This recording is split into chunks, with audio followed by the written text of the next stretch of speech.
enfants, masse.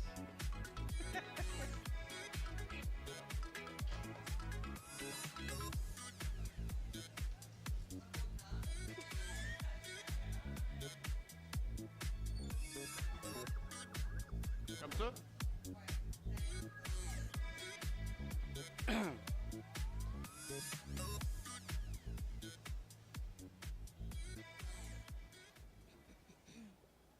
Mesdames, Messieurs, ici François Roy pour le départ protocolaire de cette première course du week-end. Pour prononcer l'invitation traditionnelle à lancer les moteurs, to pronounce the traditional starting invitation, accueillons le conseiller municipal et membre du conseil d'administration du Grand Prix de Trois-Rivières, M. Jonathan Bradley. Pilotes, démarrez vos moteurs. Drivers, start your engine. Bonsoir, mesdames, messieurs. Bienvenue à la course numéro 1. The engines fire for the Formula 1600 portion of the 52nd running of the Grand Prix de Trois-Rivières. Cut them short by a little bit. As you see, that's not me on screen. I'm Dave Bradley. Along with me is Todd Lewis up in the booth. We're doing the English stream. That is the French stream being recorded as we speak, but getting set for the first race of record for this weekend. Here to cap off a pretty packed Friday of events. A lot of qualifying practice for some of these support series here as we lead up to the NASCAR Pinty's Series Russo Medals 60 presented by Julia Wines. That's coming up on Sunday, but there's a lot of laps to be completed between now and then. And the first will be the Formula 1600 Series, and this is a series that is steeped in history here at the Grand Prix of Trois-Rivières. They've been here pretty much any year you can remember, and this year they're bringing a fairly stout field as well. And the great part about this class is it's generally pretty close. Not a big horsepower advantage. Of course, it's just drivers trying to hit their marks and click off fast laps. But the draft works down the straightaway, so that can provide an advantage. And of course, those big open wheels you don't want to touch. No, and the cars are open wheel cars, but they are minus the aerodynamic wings, both front and back. So the draft is going to play an important role, especially down the long back straightaways. You head towards corner number 6 on the left-hander. That's going to be the key for passing. All the cars very evenly matched, and as many racers would like it, the key to success is in their hands and feet, as it were, I guess, operating the pedals. But that's what we will see in this Formula 1600 race. A lot of cars very close together, and without aerodynamics, it is about the draft and racecraft and driver technique for success. Yeah, you can see the drivers trying to get as much temperature into those tires as they possibly can. It will be just one warm-up lap for this series before we go to green. So they start on the front straightaway. This is their only warm-up lap. The lights will go off on the pace car very near the end of this lap, and then they will take the green for a 30-minute timed session for the Formula 1600 Tour. And we can take you through the starting lineup after qualifying earlier on today. Marc-Antoine Cardin clocked a lap at 1:12.124. That was just under a tenth of a second quicker than Jake Cowden in the 66.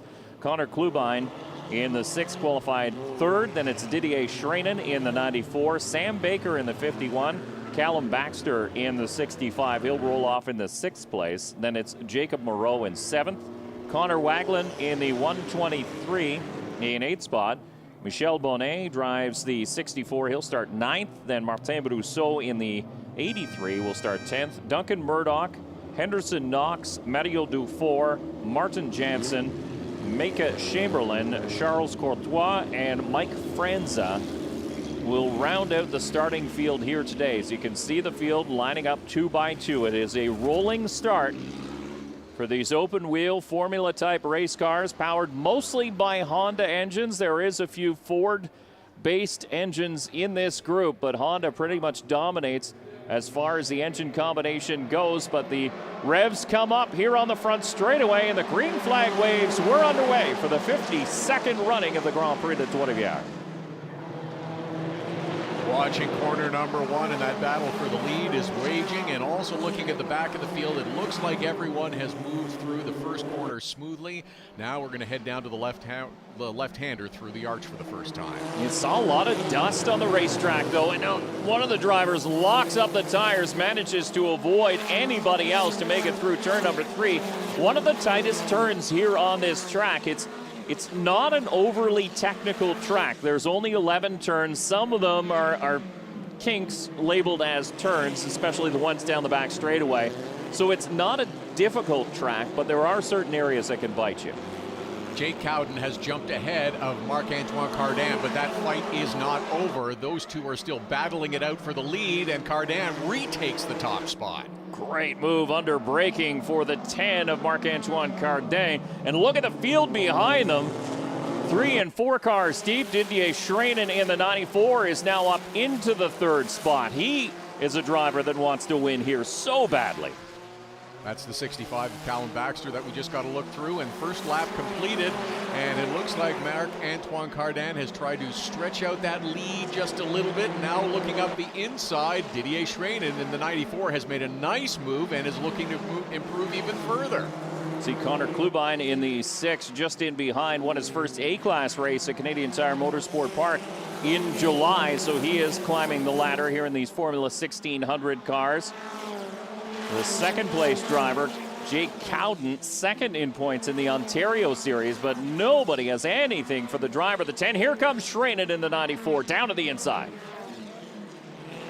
Textbook pass from Didier Schreinen, set the driver up, tucked in behind to get a little bit of a draft. Then as you approach corner number 6, move to the inside, outbrake the driver, take the spot, and now trying to hold it from challenges.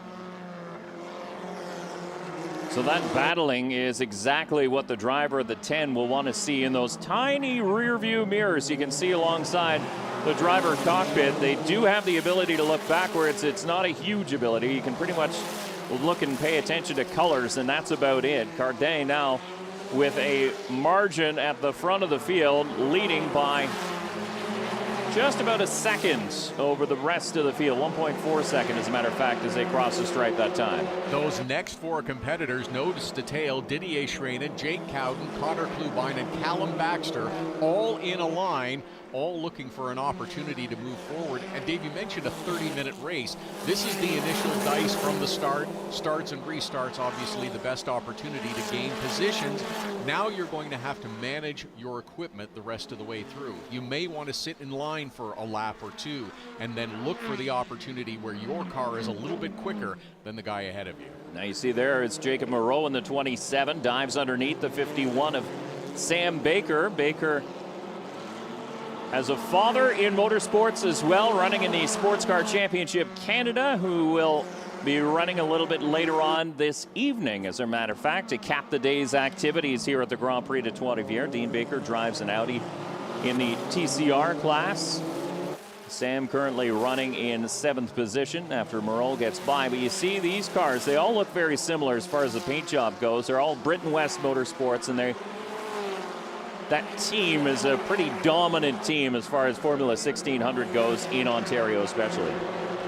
Top 5 remain static with Marc-Antoine Cardin, who is leading. Schreinen, Cowden, Klubine, and Baxter, your top 5 with, maybe a half a second or so between each of those runners. And the 2nd through 4th also look like they're starting to make a little bit of a gap now in the 5th place car of Callum Baxter.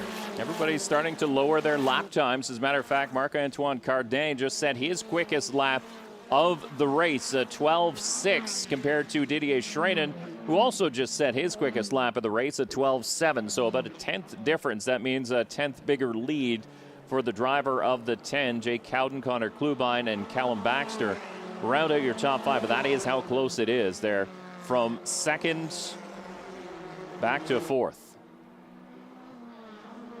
Look, they're thinking about diving out to try and make a move, but Didier Schreinen is a wily veteran. He's not going to give up that inside lane very easily, and that's exactly what he's doing. He's not blocking, but he's just taking that defensive lane. He's choosing his line. You cannot react to a move from the driver behind you. You see Schranen start to drift across the track, and now the challenge comes from the inside.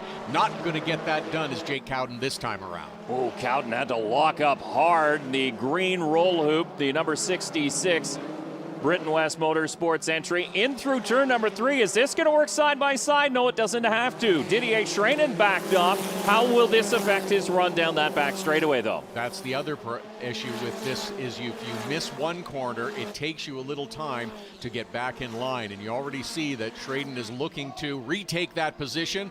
Fends off the challenge from behind as well from Klubine, and these three are fighting, and nice move as Schranen goes a little bit wide there. Yeah, Connor Klubine was actually making a move. I thought Schranen was moving out to block the number 6, but he was trying to make a move on his own to the inside. Now he'll finally lose it as they work in through turn number 8. Connor Klubine takes over the 3rd spot as Schranen goes from 2nd to 4th, all in the measure of a lap. And Callum Baxter has joined that party as well. Jacob Moreau in the 27 has also found his way to the back of Didier Schranen, and he continues to feel the pressure. Jacob Moreau setting the quickest lap time so far this race.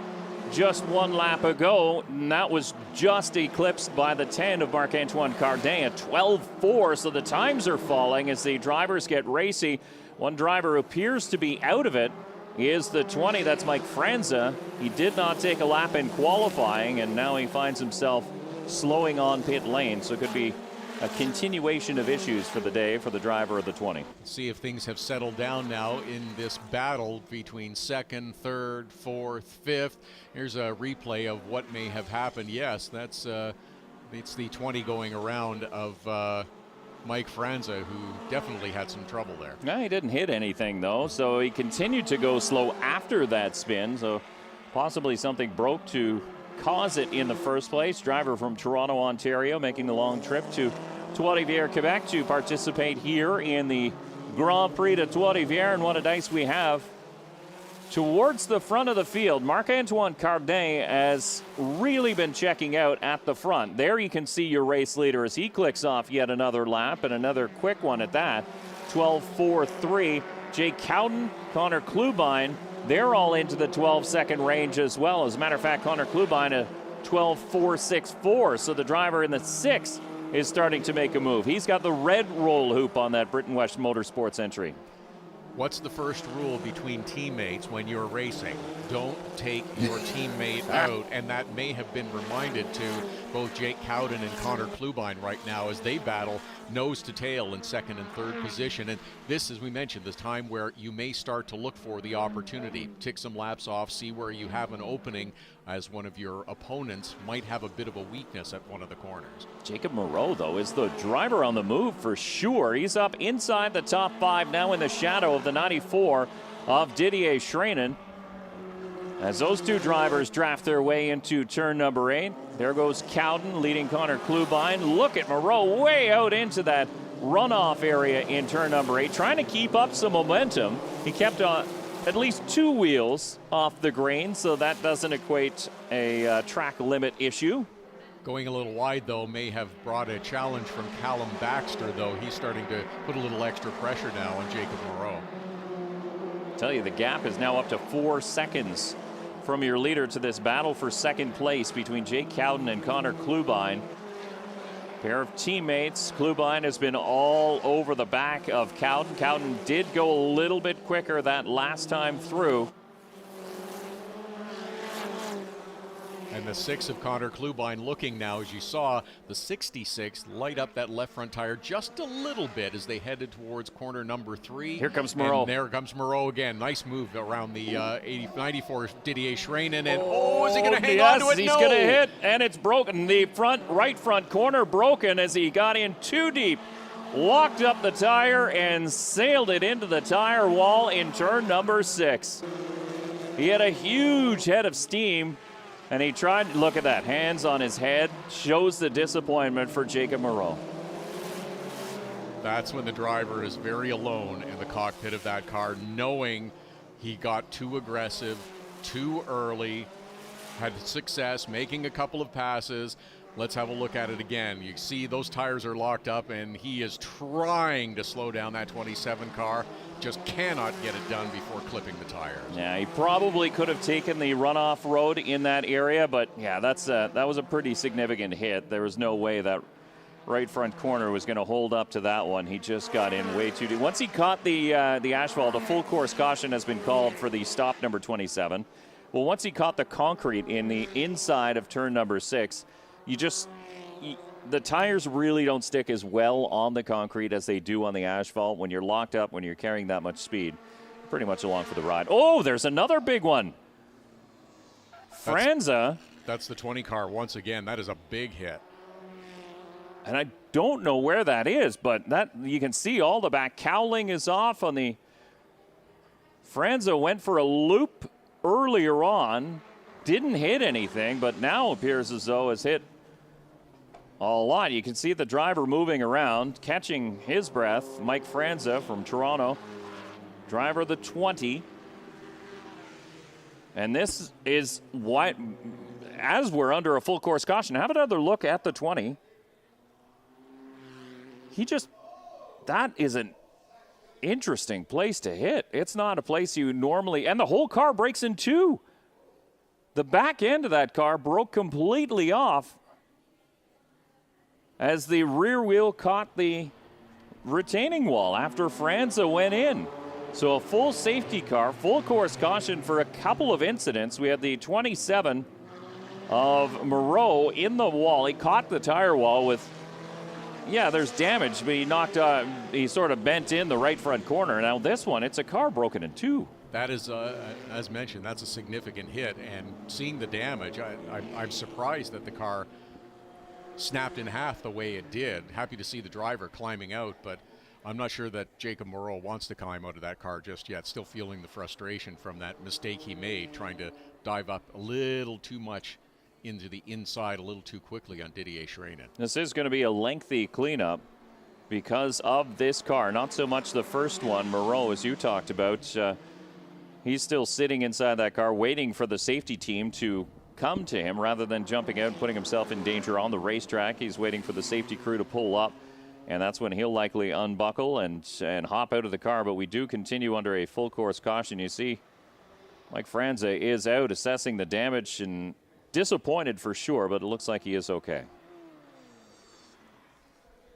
Getting a few questions from the safety team just to make sure that the driver is okay, and after the adrenaline fades a little bit from your system, just to make sure that everything is all right. And now, yes, he is surveying that damage. That was a significant hit, and as you said, Dave, that's an unusual spot for a driver to have a hit, especially such a hard one in this race. Yeah, for sure. And as the front end went in and caught the wall, so it looked like maybe whatever happened in that spin caused a breakage, and he was along for the ride. That's also a possibility. We don't know 100% for sure. We'd love to see another replay if we get an opportunity to get another look at this one, knowing Mike Franza is okay. But potentially the car just went straight, and it's really kind of a kink as you come into turn number 8. And yes, to hit on that side of the track especially is very unusual. But he caught the back tire on the concrete, and it just sort of tore everything to shreds back there. You can see the back end is hanging, and there's bars and pieces that are completely torn off as the safety team now comes in larger numbers to assess what has happened. There is Jacob Moreau. He's out now. Disappointment written all over his face. Driving for Remstar out of Victoriaville, Quebec. So another one of the Quebec drivers who would love to visit Victory Lane here in the Grand Prix de Trois-Rivières and collect the prestige that comes with the big trophy, standing on the top step of the podium. On a beautiful night here, Friday at the Grand Prix de Trois-Rivières, day number 1, first race of the weekend, F1600s, under a full course caution for a couple of incidents. Jacob Moreau, who contacted the tire barrier, and Mike Franza, who had a big hit with the wall. Both drivers out, both drivers are okay. And now as we're reaching about the midpoint of this 30-minute race, everybody's going to have a second to collect themselves as well and understand that we'll have a minute or two needed still to clean up the debris And then it's the opportunity with a bunched up field once again to maybe look for your opportunity to move forward a position or 2 or 3. And you look at the pieces and parts being cleaned up off the racetrack. Some of these drivers, I think for Mike Franza, it's safe to say that his weekend will be done early. They'll have another race tomorrow afternoon at 3 o'clock. Potentially for Jacob Moreau, they can make the repairs needed to the right front corner. But this car, I think, is probably 100% done. You see the wheel and brake assembly in the hand of the cleanup crew there. But you're right, coming to a restart now, and it is the opportunity that presents itself for Jake Cowden, Connor Klubine, even Didier Schreinen to get back into things. Schreinen had started to fall back just a little bit after running in the top 2 for a little while. But now is the opportunity for them to gain positions. But then you see some of this stuff that has happened, and you have to think smart, right? You have to not tear up your equipment, not put yourself in a situation that's going to force your team to thrash and work so hard overnight to try and rebuild a race car. Right, because there is another race to go tomorrow. We're just under 14 minutes remaining in this one. But how about the veteran, Didier Schreinen, who started 4th, moved up, was running 2nd, fended off a couple of challenges, faded just a little bit, but once again finds himself in 4th position. Now he's going to have a restart with a short dash of maybe 10 minutes towards the end of this race, and maybe there's an opportunity to get back into a podium spot as you see the flatbed truck being moved in to haul that car away of Mike Franza. It is, I believe, used up is the expression. Yeah, it's on sale now, unfortunately for Franza. But yeah, look at you see the tire mark on the side of the cockpit. The great news is the chassis did its job. That's exactly what it's there for, is to protect the driver. And 100% it did. Mike Franz able to jump out and talk to the cleanup crew and the EMT officials who were quick to the scene. But yeah, this is going to be a long trip home back to Toronto for Mike Franza. As we look through the field, though, we see a couple of drivers worth noting, because there is the Pro category and the Pro-Am category here at the GP3R. You look at a driver like Henderson Knox, currently sitting in 11th position, and Martin Brousseau in the number 83. He's all the way up into 9th as a Pro-Am driver. Brousseau from right here in Trois-Rivières, Quebec. Henderson Knox out of Ottawa, Ontario. So, they not necessarily a pro driver, maybe not with the experience as some of the other pro drivers, but they're getting it done here today. And it's the opportunity to race against your category. Of course, the pro drivers, but the Pro-Am drivers, it's an opportunity for them to measure themselves against the other pro drivers to see if they can gain a position or 2 against the pros. Yeah, and some of those cars, they not equipped with the Honda engine, so theoretically the more powerful, the newer spec Honda engines that are on some of those pro cars. A lot of these drivers running a Kent engine based on a Ford 4-cylinder. But yeah, that's a pretty beat up race car getting loaded up onto the flatbed. Just waiting for the field to make its way through that area now before they pull that flatbed out of the way. Looks like they've passed through, and getting a little closer to getting everyone to start to reassemble. And the telltale sign will be when they begin weaving back and forth to get a little bit of heat generated in those tires that we're getting close to a restart. Yeah, but you called it earlier, is that the length of this cleanup is going to be an issue because we only have just over 10 minutes left, or just over 11 minutes left, I should say, in this 30-minute timed race. So as we continue on under caution, the clock does not stop. So that's eating into the remaining laps that have been allotted for this series here today. We still have the Super Production Challenge to come in just a few minutes. That one is going to start at 7 o'clock tonight, 7:05 as a matter of fact, green flag. And then the final race of the evening will be the Sports Car Championship Canada race at 8:05. So everything has to sort of stay on schedule, and that's why they go to a timed race rather than going for laps, because if you do have an issue like this, the clock still ticks, despite the fact laps taking 2.5 minutes rather than 1.12.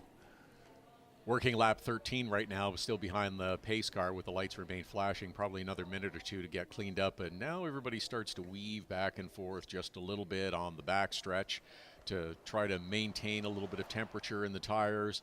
And again, you're going to be thinking about, where is the opportunity? Where did I see the opponent ahead of me maybe have a little difficulty? Which corner is it? Is it corner number 3? Is it corner number 6? Is it corner number 8? Which is going to give me the best opportunity to gain a spot on the restart when the field is bunched up close together?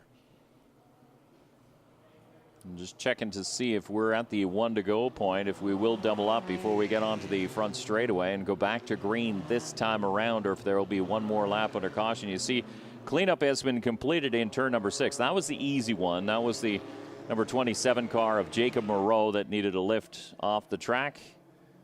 And through turn number 8, I don't think the pace car is making a move for pit lane just yet. So it looks like we will have potentially one more lap under caution. I think that might be the case. Yeah, still full course caution, so still getting a few things sorted out now with under 9 minutes to go. So it gives you an idea of how long a caution lap takes here in the Formula 1600s. Still Marc-Antoine Cardin in the 10 is your race leader. He's been the quickest starting on pole. He gave up the lead for just a minute and then managed to grab it back from the clutches of Jake Cowden. Cowden has been in a dogfight with his teammate Connor Klubine, the 66 in second spot. The 6 is Klubine. He's holding down third. Didier Schranen and Caleb Baxter, another one of those Britain West Motorsport teammates in the 65. He rounds out the top 5. Then Sam Baker, Connor Waglin, Michel Bonnet, and Martin Brousseau, along with Duncan Murdoch. That rounds out your top 10 as they sit on the racetrack right now. 22 minutes eclipse, so 8 minutes to go here in this 30-minute timed race for the Formula 1600 Tour.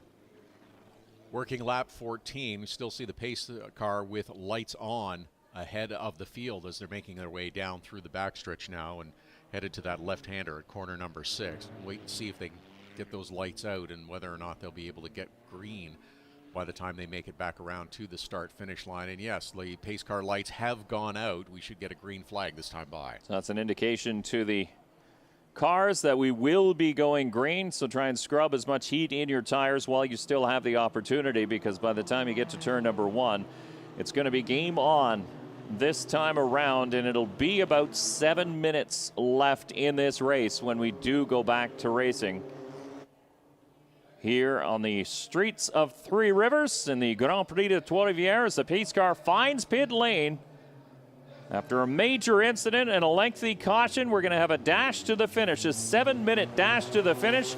Marc-Antoine Cardin, Jake Cowden, Connor Klubine, your top 3s will start single file. Look at how slowly they build through turn number 9, now 10. And off of turn number 11, the green flag once again back out, and we're back underway. Look at Cowden right up underneath the fairing of Cardin. Terrific start by Jake Cowden, who makes the move to the inside through that right-hander and jumps ahead. And now it's going to be, can he hold off Marc-Antoine Cardin? And Connor Klubine is not going away either. No, he's going to be right there. And as soon as those two start to dice hard, as they will be known to do, you can expect that 6 to jump up into the fray, as Sam Baker got a really good jump getting past Caleb Baxter. So move Baker now up into the top 5 in that number 51. Look at Cardin go to the outside. Can he make a move around the far way in turn number 6? That's not going to work. Jake Cowden with the very defensive line down the backstretch and into corner number 6 was not going to give up the inside, and he continues to hold off the challenge from Marc-Antoine Cardin. But that costs him overall lap times, and it does it again here into turn number 8. This time Cardin has a little bit of room to keep up his momentum. And look, the 6 car sneaks through, so Connor Klubine manages to get around the number 10 of Marc-Antoine Cardin, and so Cardin goes back to 3rd place as the 2 Britain West Motorsports entries almost worked as a tag team there. A shuffle of the positions with Jake Cowden taking over the top spot after corner number 1. And then it is Connor Klubine, his teammate, that finds his way through before the lap is completed. And now Marc-Antoine Cardan in 3rd, Schranen and Sam Baker running in 5th. Now Baker is very much within the almost within striking distance. I wanted to see how close they actually were. The 51 is very near to the back of the number 94, but Didier Schranen losing touch from this lead trio just a little bit. Here comes Cardan. Is he going to make him? No, he doesn't. He thought about it, but he dove back in, almost lost control of that car trying to get back into line. Here's where you need to be patient. Again, you only got 5 minutes, in fact, just under 5 minutes remaining in this 30-minute race. You have to find the opportunity to get forward, but you can't force the issue. There will be an opening if you can create one by putting the pressure on. And there's a little dice up the inside, and now that's the nice move from Marc-Antoine Cardan. Now the 6 of Connor Klubine, though, has the preferred line, and he almost gets pinched into the wall in turn number 10, but 10 is really just a kink. It's not much of a corner at all. Klubine, though, with a good head of steam. Look at Schranen to the inside. Has to back off into turn number 1. Jake Cowden is loving this at the moment, and look at that charge from behind as well. Is that Sam Baker looking for another spot? Sam Baker with a great move in that number 51 as the leader locked up. Jake Cowden going through turn number 3. We've just under 4 minutes left to be completed. Connor Waglin, where did he come from in the 123? The fight is on throughout the field, dicing for position, 2nd and 3rd right now with Cardan and Connor Klubine. One has it, the other wants it, and Jake Cowden is out in front, but it is almost 2 by 2 right behind there as well with Schranen and Sam Baker. No, Sam Baker's not there anymore. I didn't see the double blue, number 51. So there's Cardan, there is Klubine. That is 2nd and 3rd on the racetrack, and there you can see it appears to be the 65 of Caleb Baxter, Connor Waglin. Then you have Michel Bonnet in the 64. And then it's Schranen. So something happened in turn number 2 as Sam Baker tried to make that move. Still under green with 3 minutes left to go. So that'll work out to about 2 laps. For Jake Cowden, your race leader. Cowden with about a 3-car length lead on 2nd place, Marc-Antoine Cardan, and we're looking at lap times. Cowden was quicker that last time by, and there he is, the number 51 of Sam Baker off the racetrack. That explains a little bit of the story that he and Didier Schranen were battling, and it ended badly for Sam Baker. All the wheels pointed in the right direction, and I don't know where that is, where he went off. That might be in turn number 3. But he got into the runoff area, so that's the reason we're able to stay green. But Schranen's got to be mad right now. He went from potentially trying for a podium position to now just trying to get back into the top 5. He's sitting in 7th spot, painting the back end of the 64, Michel Bonnet. The 10 of Marc-Antoine Cardan has begun to claw into that lead just a little bit of the 66 of Jake Cowden. He has put a little distance between himself and Connor Klubine. Under 2 minutes remaining. 1, maybe 2 laps to go to try to make the pass to get back out in front. There's a change for position as the 94 of Didier Schranen moves around the number 64 of Michel Bonnet. So that'll move Schranen up into 6th position. He's got Connor Waglin just ahead, and 1.5 minutes left to be completed. Connor Waglin in the number 123. You can see that green car. It'll come into frame just at time. So that's the one who's just ahead of the 94. Another problem, and this is going to be a big one. This one will require a tow. The number 22, that's Duncan Murdoch. And you can see the left rear tire. There's what's happening. And it appears to be broken before he gets to the tire wall. It's that initial contact that sends things wrong. And yeah, that's going to require him jumping out because that car cannot move under its own power anymore. We stay green, though, in a battle for the lead. Look at Cardan. He's managed to close on the 66 of Jake Cowden, and now full course caution with 41 seconds left to go. So that would have been the white flag lap And I think they might call this one. It looks like it's going to end under caution. A wave from the 66 of Jake Cowden. Marc-Antoine Cardin knew that there was a problem and had heard from his team that there might be an issue, so he was trying to push his way through those last couple of corners, but just couldn't get ahead of Jake Cowden before the start-finish line, and that full course caution came out. You can see Duncan Murdoch taking a walk. He's out. He is okay.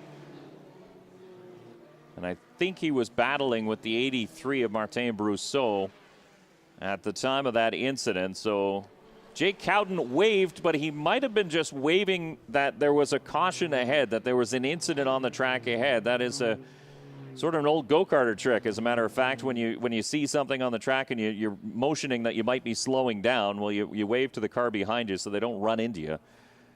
So that might have been what Jake Cowden was doing rather than celebrating victory, because I didn't see the checkered flag come out, despite the fact we have gone over 30 minutes. Or a white flag. That may have been what he was hoping for, but I would expect to see a white flag this time, and then a checkered flag after one more lap. Visor up on the 66 of Jake Cowden as he tries to get a little cool air into that helmet area. It is a hot evening here in Trois-Rivières, Quebec. We thank you very much for joining us for the first race of the weekend, and there it is. Checkered flag will wave for the 66 of Jake Cowden out of Brantford, Ontario, driving for Britain West Motorsports. He holds off a hard-charging Marc-Antoine Cardin, and he will take race number 1 here in the Formula 1600s. Connor Klubine will round out the podium. Caleb Baxter, Connor Wagland, Didier Schreinen, Michel Bonnet, Henderson Knox, Martin Jansen, and Micah Chamberlain will round out your top 10 here today.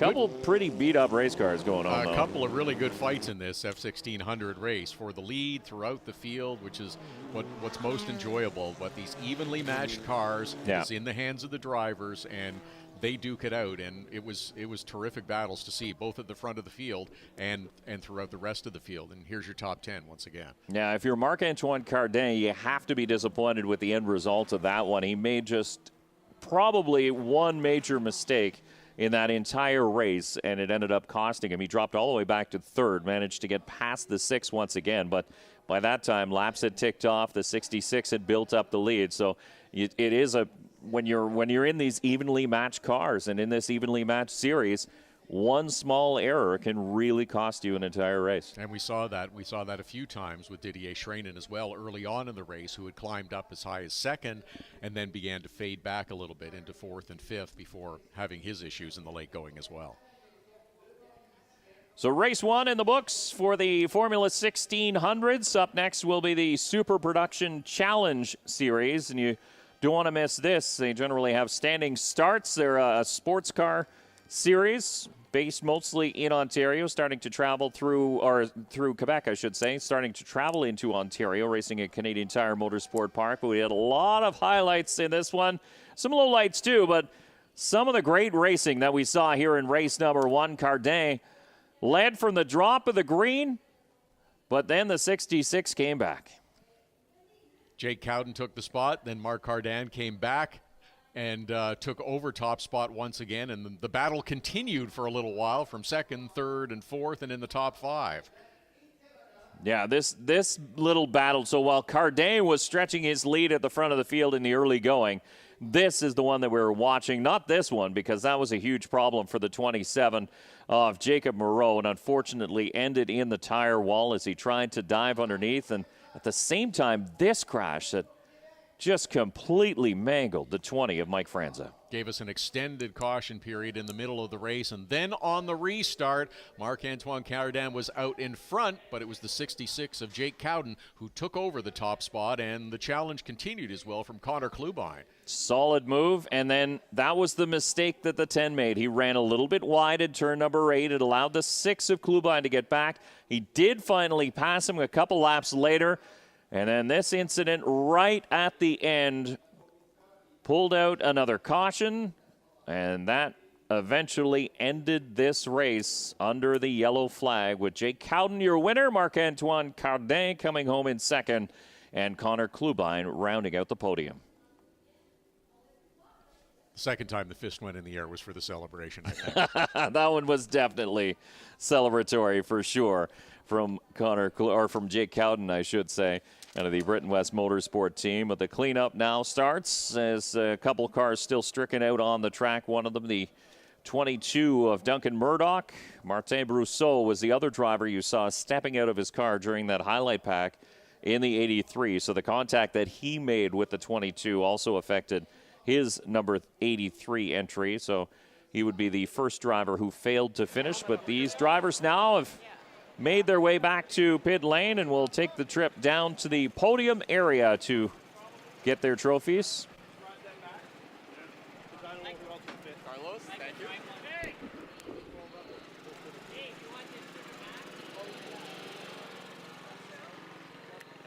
So congratulations from his team down in pit lane as the drivers out of their race cars, and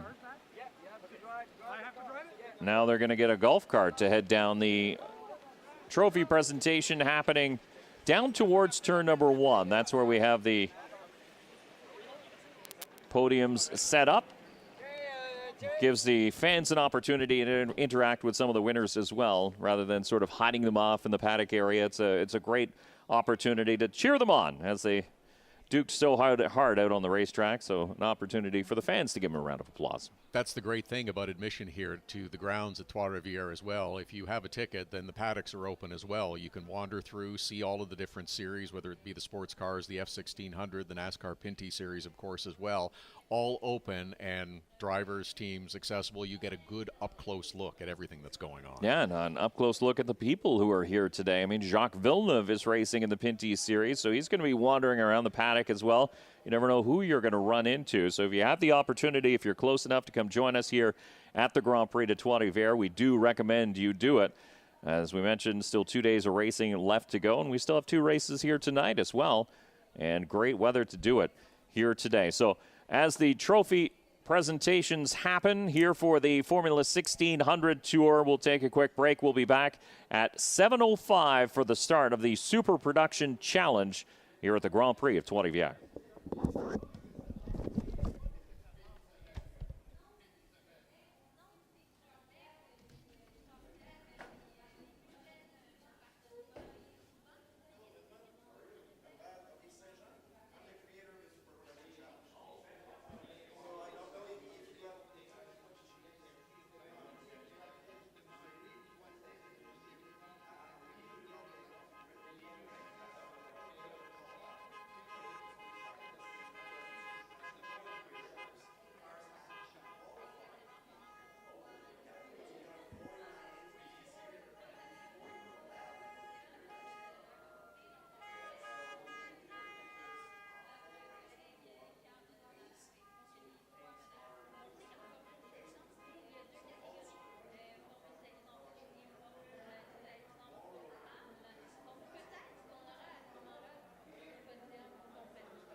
Cérémonie protocolaire de la course Formule 1600 Canada.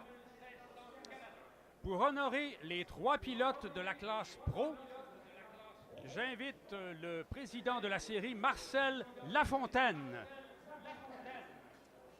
En 3e position, in 3rd place, il est de Brantford, Ontario, Connor Clubine.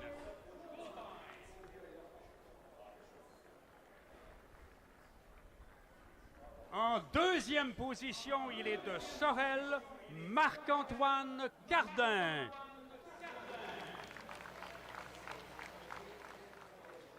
Et finalement, pour honorer le gagnant, toujours avec Marcel Lafontaine, accueillons de Brantford, Ontario, Jake Cowden.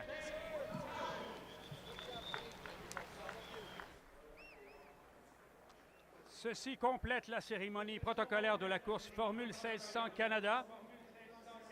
Restez avec nous pour la prochaine épreuve au programme dans la catégorie Super Production Challenge.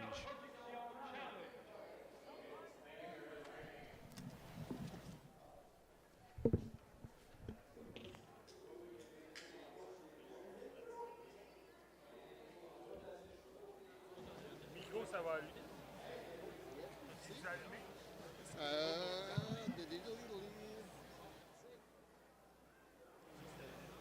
Là, je te on. Je suis passé de rouge à vert.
Ouais. Hello. Yep, that sounds good.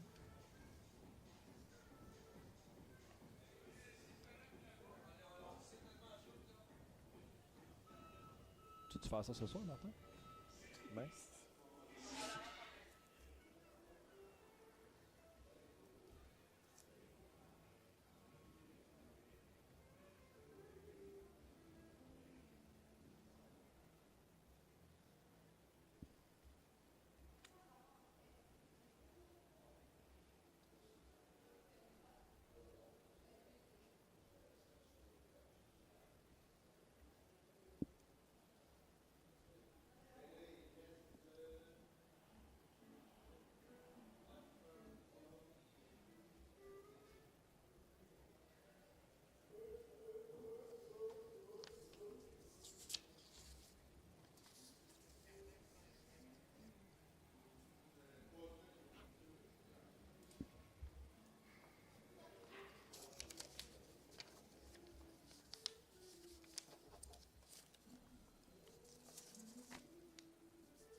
And welcome back to the 52nd running of the Grand Prix de Trois-Rivières. I'm Dave Bradley. Along with me is Todd Lewis as we get set to bring to you the Super Production Challenge and their first race of the weekend. And what makes this series interesting is mainly the start. So there'll be 3 different classes running all together, separated for this initial start, but it's not your typical rolling start. It'll be a standing start here on the front straightaway.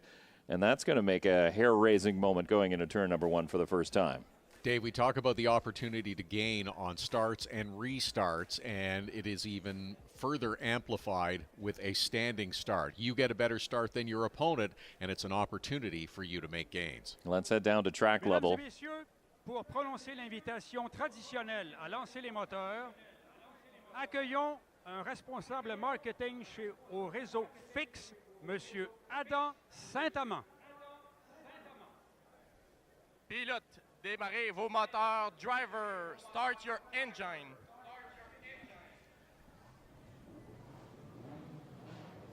And there the field comes to life here on the front straightaway. Now they're not lined up yet, I don't believe, in their starting positions. They'll do a warm-up lap and then they'll come and find their starting slot. And that is not myself or Todd. That is the French stream broadcast doing their show opening as we get set to go here on the English side. But Todd Lewis, as I mentioned, joining me up here in the booth. And we see different sports car series on track at different facilities and on track here at the Grand Prix de Trois Rivières Super Production Challenge. Not only do they have a standing start, 3 classes involved, and they're all very different race cars.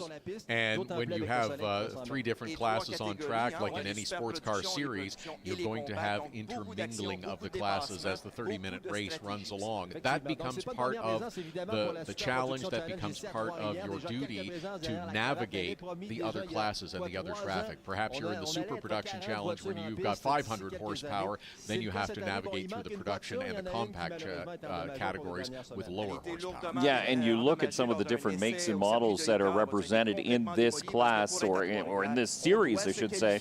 You've got a Nissan 370, you've got a Chevy Camaro, you've got a Hyundai Genesis, BMWs, Honda Civics, a Ford Mustang, EcoBoost, so that's the 4-cylinder Ford Mustang. And then you look through the other divisions, the production class, so there's super production, and then compact.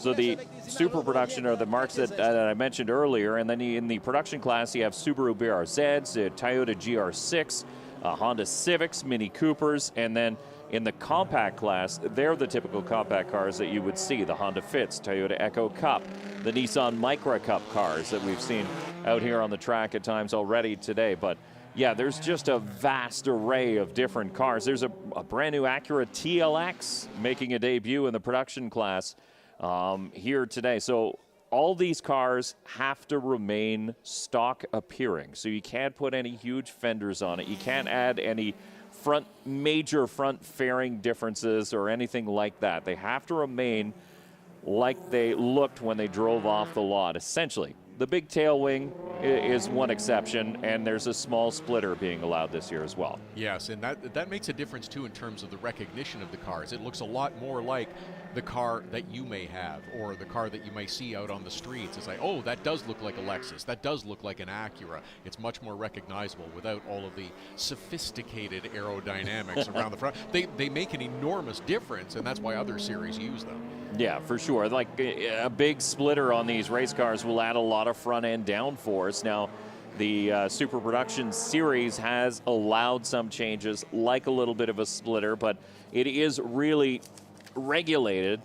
As a matter of fact, it's allowed, but it must not, and I'm reading the exact rule, it must not extend more than 3 inches beyond the bumper measured from the contact point of the bumper. So that's 3 inches of splitter is not a whole heck of a lot, and they're trying to keep things all even. Everybody's now completing their 1 pace lap, so they'll get lined up out on the front straight. You see the markings for the cars to grid themselves and get into position for the standing start here at the Grand Prix de Trois Rivières.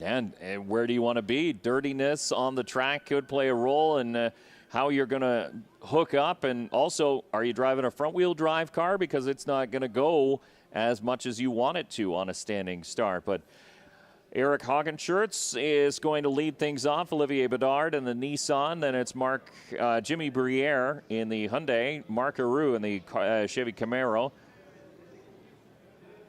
The Bernier car is a BMW 330, so that'll start in row number 3. You can see the entire field now, and they're going to stretch right around the corner as you get the compact cars lining up towards the tail of the field.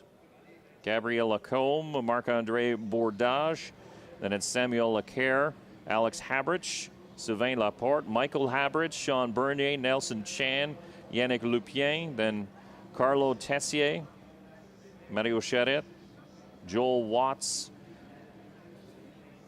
And that'll do it for the Super Production class.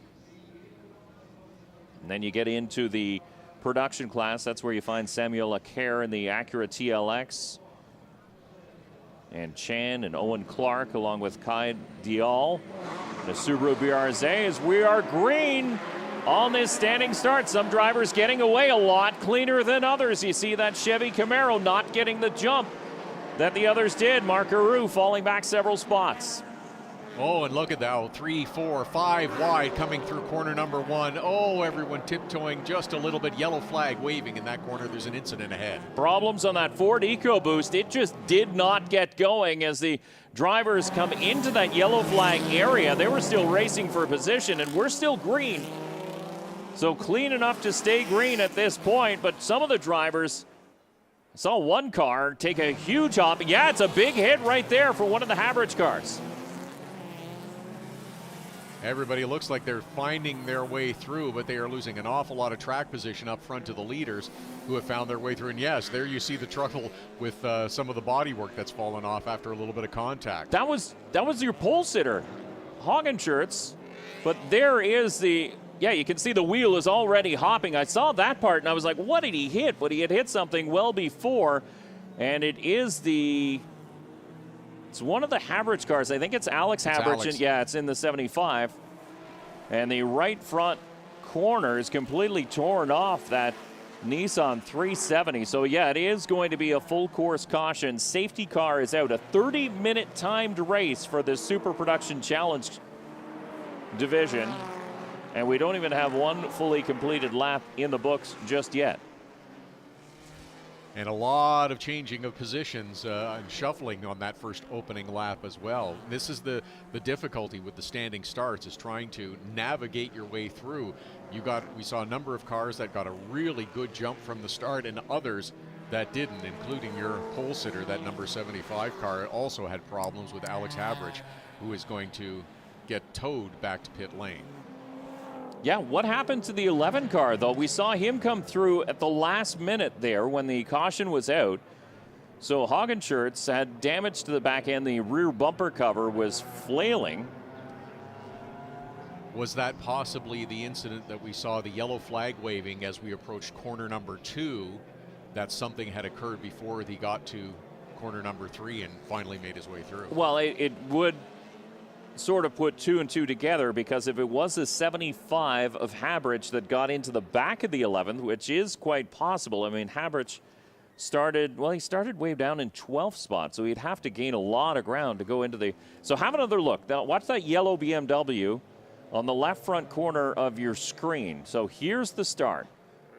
As the lights go out, the drivers get going. You see a lot of wheel spin from a lot of these cars.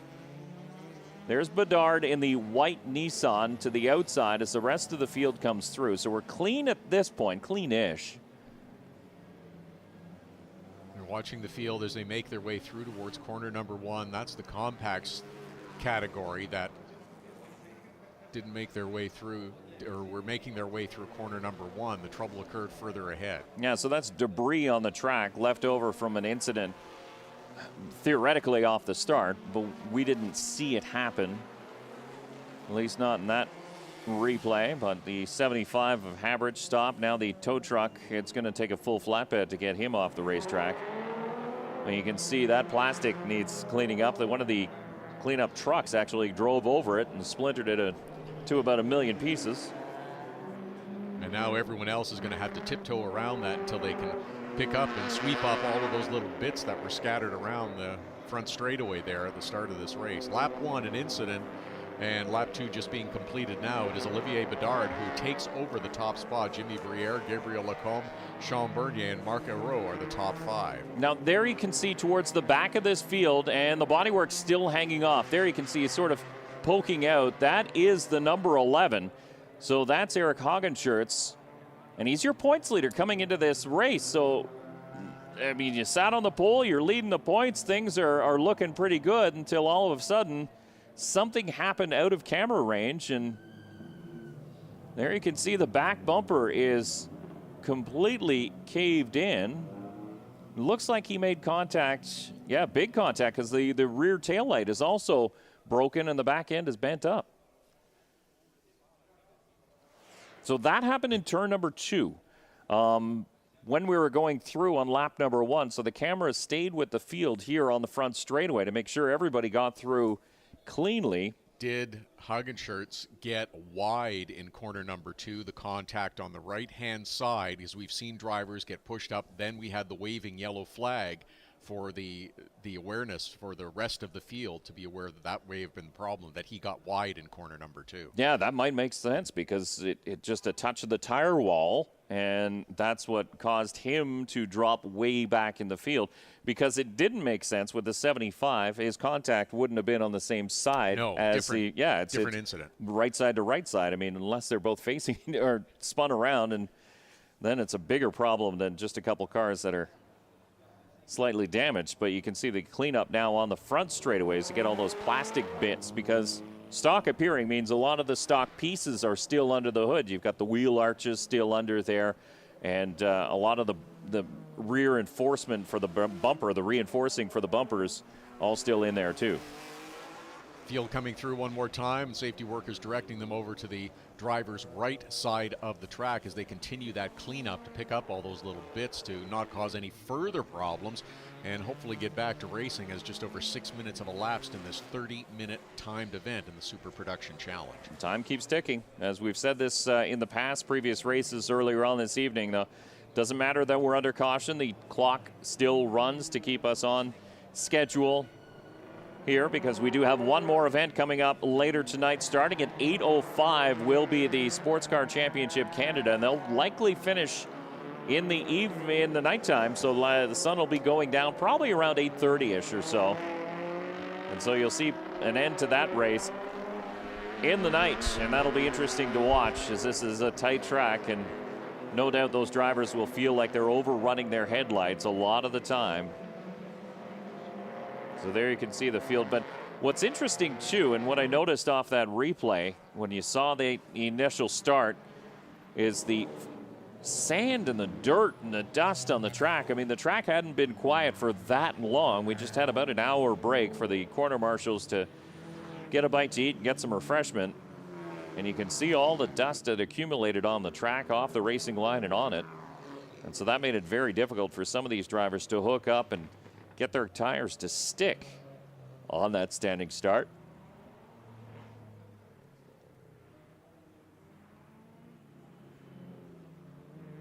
So Jimmy Briere in the 12 is now up in second spot. Gabriel Lacombe, Sean Bernier, Marc Aru.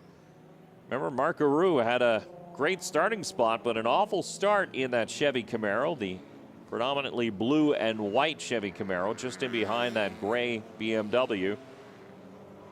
That car just didn't seem to want to go off the initial start, so he fell right back.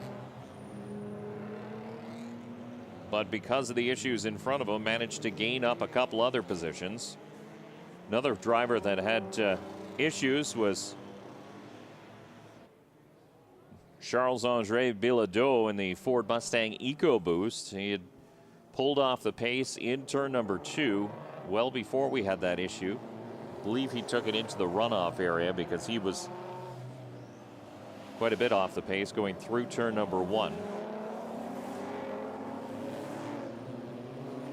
So full course caution continues for the cleanup involving the 75 of Alex Habrich.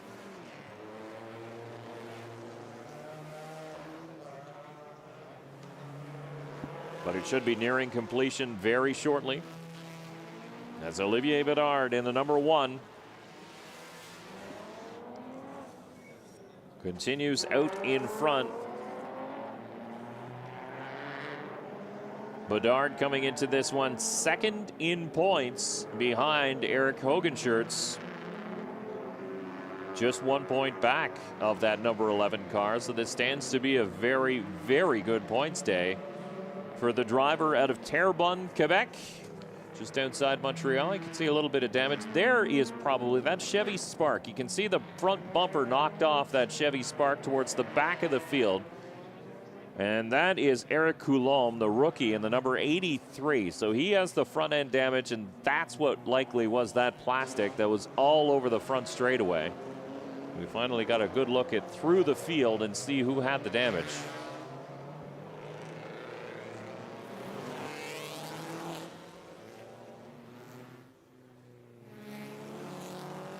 So the drivers trying to maintain heat in their tires. They didn't get an awful lot of chance to warm up their tires in the first place. Not even a one completed lap, but the clock keeps ticking, so we keep clicking down laps under caution, and they do count. So we're 10 minutes into this 30-minute timed race, still just under 20 minutes left to be completed. So potentially still lots of racing left to come here for the Super Production Challenge as we continue under caution. If you've never seen Super Production Challenge before, we can tell you that the restart is not a standing start. It'll be a typical rolling start for this group. So Olivier Bedard will get set to bunch them up. They're going to start single file as a pace car pulls in. And we're getting set to go back to green here with just over 19 minutes left to be completed. Look at the field bunch up behind the number 1 of Olivier Bedard, that Nissan 370. He's got the Hyundai Genesis just in behind of Jimmy Briere. But who will get the better jump? There's one driver who will be shown the mechanical black flag, but the green flag waves, so we're back underway, and look at this for a start. A very, very slow start and a late throw of the green. As a couple drivers surprised that the green was thrown. Now look at Briere, he's all over the outside. In turn number 2, he'll settle in single file in turn number 3 behind the number 1 of Olivier Bedard. Gabriel Lacombe in the 03. Then it's the number 91 of Sean Bernier. Marc Aru rounds out the top 5. And it looks like Aru is going to make his way around.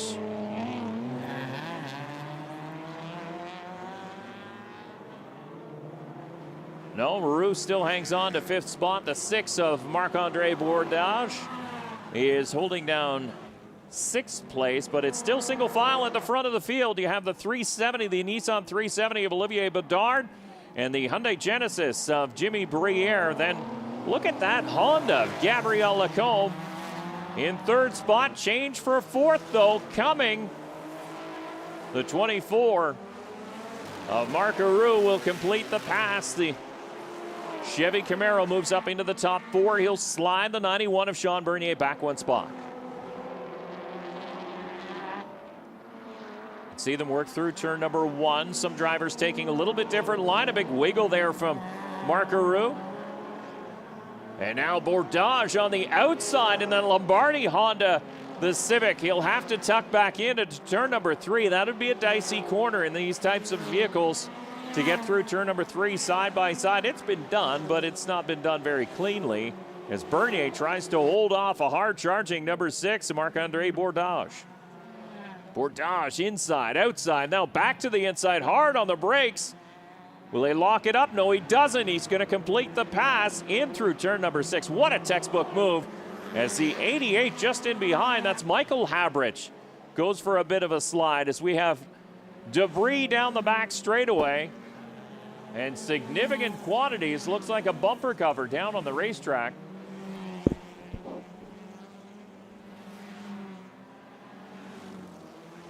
And I wonder if that is what was remaining from the front bumper of the Chevrolet Sonic driven by Eric Coulomb.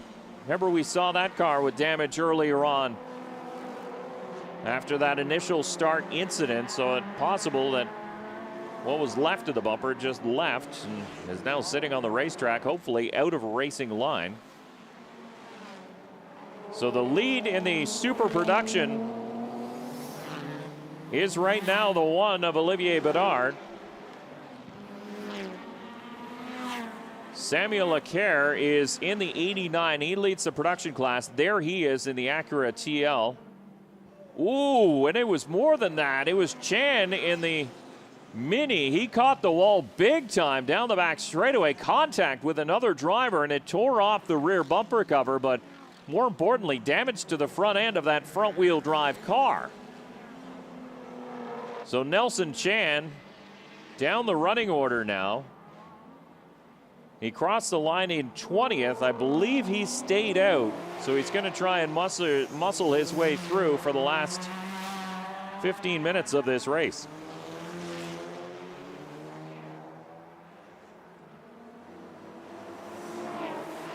Halfway down, halfway to go, and it was another Mini that made contact with the 20 of Nelson Chan, and there is the end result. So the bumper cover was off this Mini.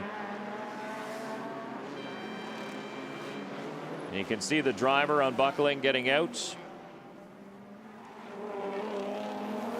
I didn't catch the number of that one. I believe it was Yannick Lupien in the number 34. And there is the debris. So the reef flag is out. That's that red and yellow flag, the striped one. That's indicating to the driver that there is debris on the racetrack. As a couple drivers start sliding down the running order, Shelby Mills.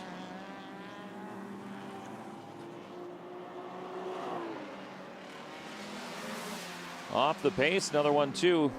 Fell down our list of drivers. Samuel Leclerc is up into the 9th spot. He's the leader in the production class. And looking through to see who the leader will be in the compact class.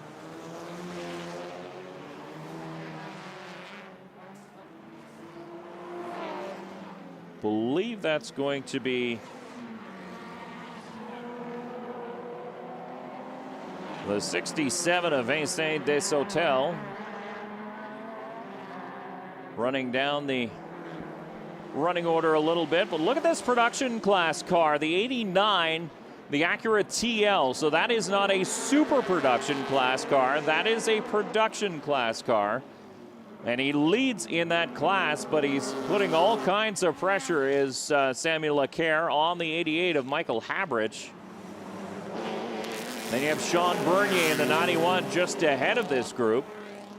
And they still see that debris down the straightaway as the Leclerc, number 89, almost ran over some plastic. And you have to be careful with that because these tires can cut down. They're fairly robust tires, but they can cut down pretty easily.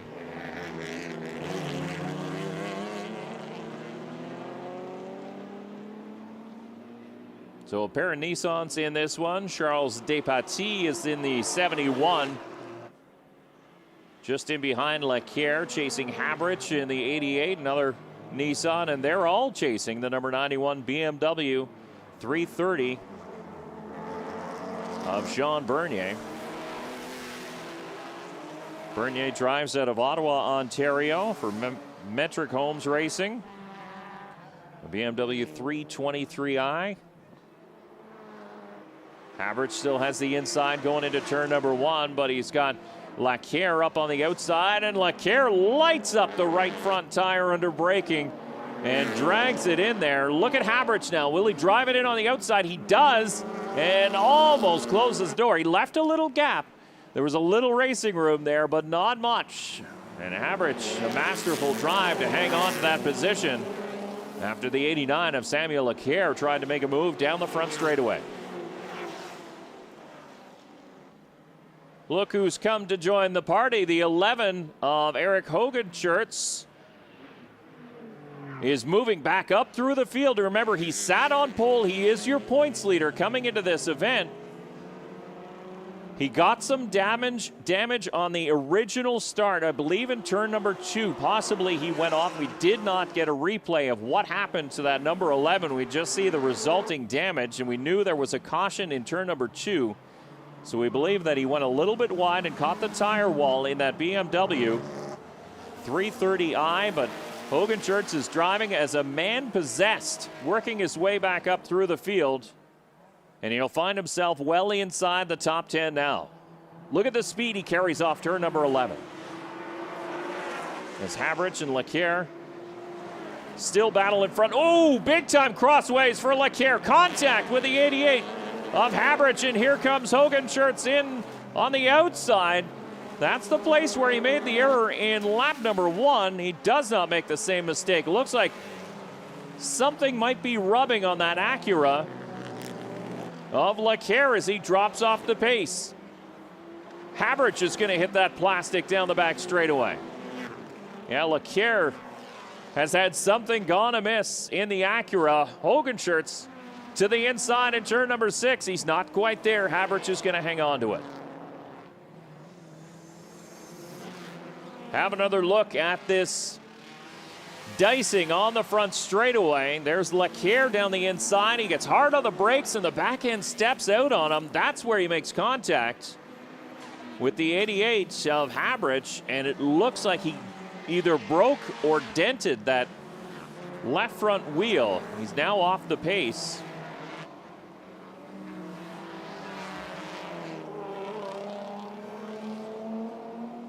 So there is your race leader, the number 1 of Olivier Bedard, out for a Friday night drive here on the streets of Trois-Rivières. Jimmy Briere is holding down second. Marc Aroux is back up into third place in the 24 after an awful initial start. He managed to make up ground on the restart, which is probably the only driver in the field who wanted to see a restart that early, as that car did not leave the initial grid, the standing start. But Olivier Bedard has done everything he's needed to do here today. A driver who has won here in the past at the Grand Prix de Trois-Rivières in that one car.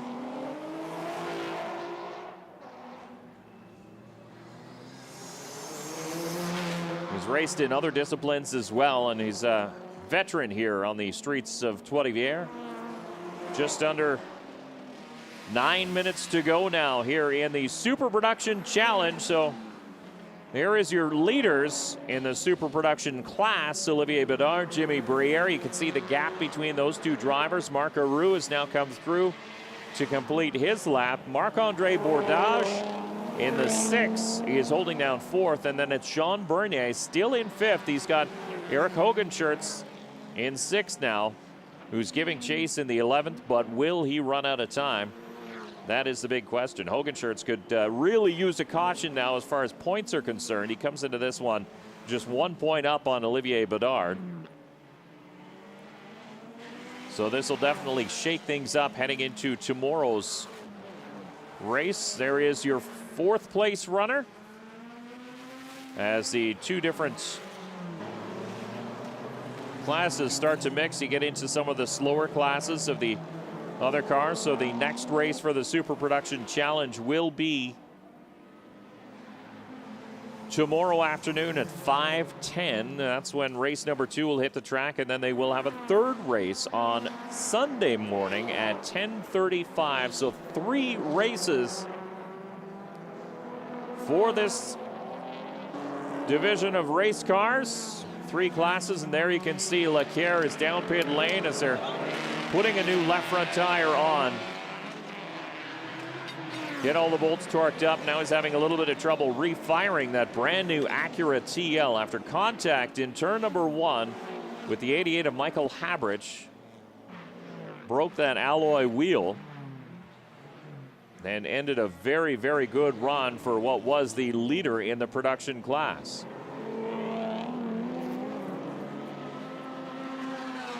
So Mario Charette is now the leader in the production class in the number 57. He's currently sitting in 9th place overall.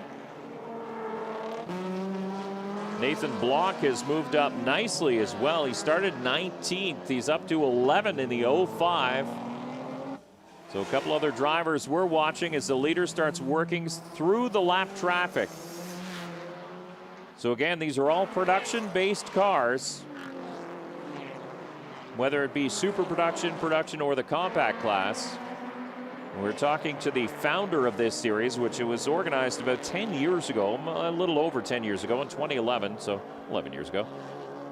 But he said the compact class is pretty close to a B spec for the SCCA in the U.S. If you're familiar with the club racing in the U.S., that's exactly what the compact class is. So there's a lot of vehicles out there that are eligible to run in that class, get the drivers' feet wet, and they can move up through the ranks as they see fit. But here's the problem. Once you get into these later stages of these races, you get the leader into lap traffic, mixing with some of these slower traffic, just some of the lesser categories. Jimmy Briere is a little bit too far back to make a move and to close the gap. There he goes through the 12 of Jimmy Briere. We got a car around, big smoke show.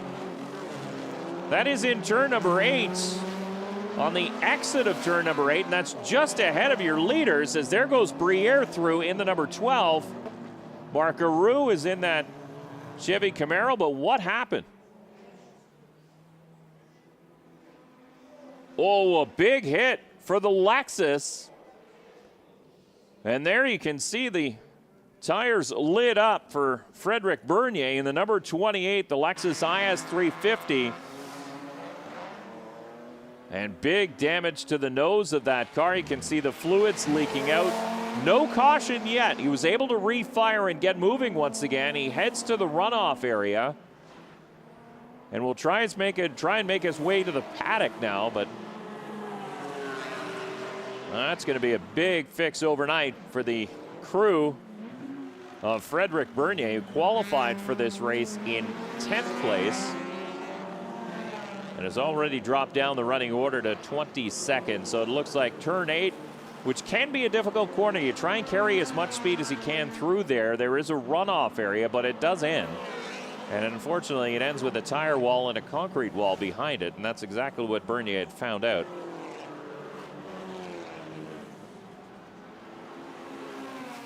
There's Hogenschurz now. Hogenschurz has managed to catch Marc-Andre Bourdage, and look at the 11 sail through. So your points leader will pick up another spot on this lap inside the top 4. So what looked to be a horrible points day building for the driver of the 11 is actually turning out to be not that bad at all. There is the damage. That happened way back on lap number 1. Hogenschurz had to restart at the tail of the field. And he has been driving angry all race long as the 11 has had to march his way back up through the pack of cars, not just the super production class, but he had to make his way through the compact class, the production class, and the super production class to get up inside the top 5, where he sits now in 4th position.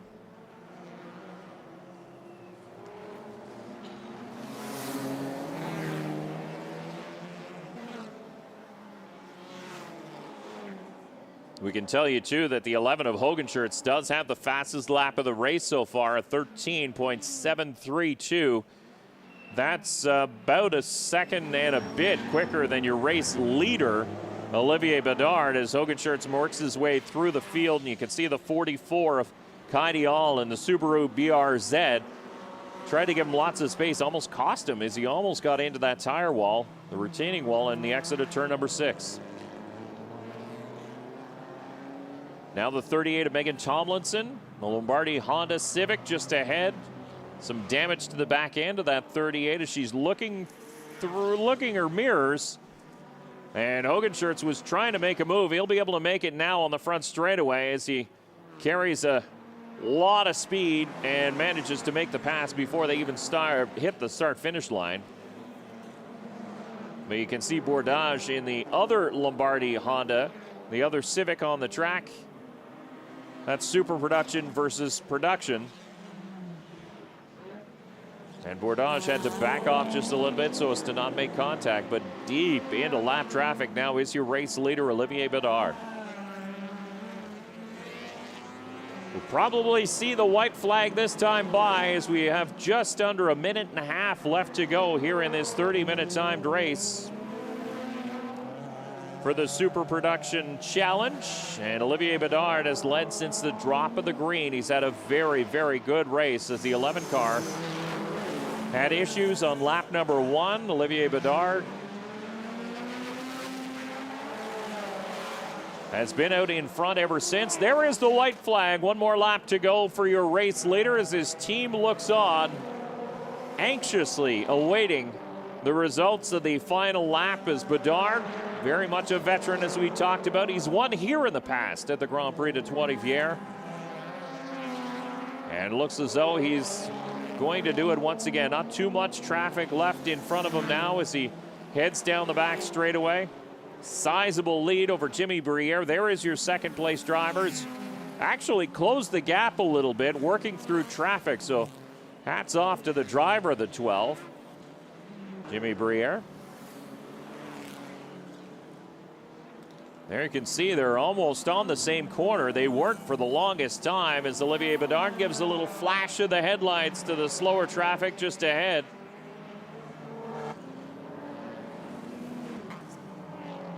And the driver head pulls over and lets him through, and heading off onto the front straightaway. In through turn number 10 now, and looking at turn number 11, you can hear the crew starting to pick up their cheers. They're a little bit more comfortable now. In doing so, Olivier Bedard will win race number 1 of the Super Production Challenge here at the Grand Prix of Trois-Rivières.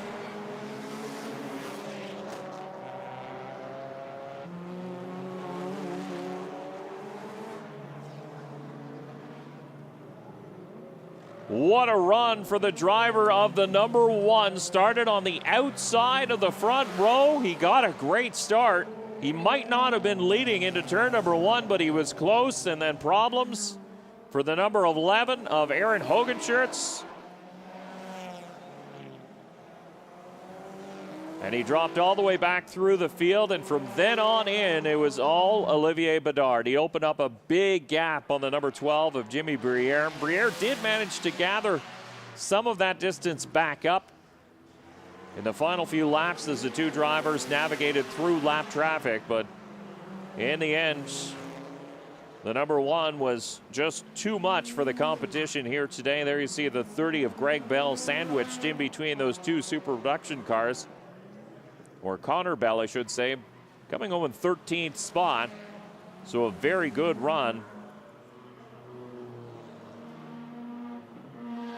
And it looks, just by rough math, looks like he will come home in, Connor Bell will come home 3rd, I believe, in the production class. And Yannick Lupien, actually Patrick Whitmer, in the number 93, looks like he'll be the winner of the compact class in 22nd place overall. So your race winner finds his spot on pit lane. He wants to give a big thumbs up to his crew before heading off to victory lane and taking the trek down into turn number 1 where he'll get the trophy. But an interesting series, and we love seeing them run here at the Grand Prix de Trois-Rivières. Super Production, a standing start, and it was chaotic on lap number 1 as a couple of drivers involved in incidents. Look at the dust fly. What can you see going into turn number 1? And then turn 3 was where we had one of the major issues. One of the Havertz cars with a broken right front wheel, sending some debris onto the track, and there is Hogenschurz. That's what happened in turn number 2. It was a full spin, and he might have made contact with the wall. He had to restart right from the tail of the field, all the way back to the back of the compact class, and work his way back up, but he did, coming home inside the top 5. A couple of drivers had a great dice through the middle portion of this race, and then more action down the back straightaway as Chan caught the back wall off the nose of that car. That was an incident that happened off the original start, the Chevy Spark losing his front bumper cover, and then Havertz almost makes contact there with the 91 of Sean Bernier, and then Havertz again makes contact with the 89, and that really ended the good run for the 89. And then the problems for the Lexus IS 350, driven by Cedric Bernier, and a couple other spinners on the final few laps of this one as we go back through the footage and see some of the finishers deeper in the field. But the checkered flag waves. Winner overall and winner in class is the number 1 of Olivier Bedard. Thumbs up from his Extreme Motorsports crew. And Olivier Bedard looked very, very comfortable at the front of the field. The drivers now out along pit lane. They'll make their way to victory lane and the podium ceremony. So we still have one more race to go here tonight. So you don't want to go away. Coming up in about 15 minutes, that's when we'll throw the green for the Sports Car Championship Canada. The GT4s and the TCRs will hit the track for the SCCC race number 1 of the weekend. Very tight qualifying and very racy field, so it should be fun to watch. Join us again, 8:05 is when we go green for the Sports Car Championship Canada, presented by Michelin.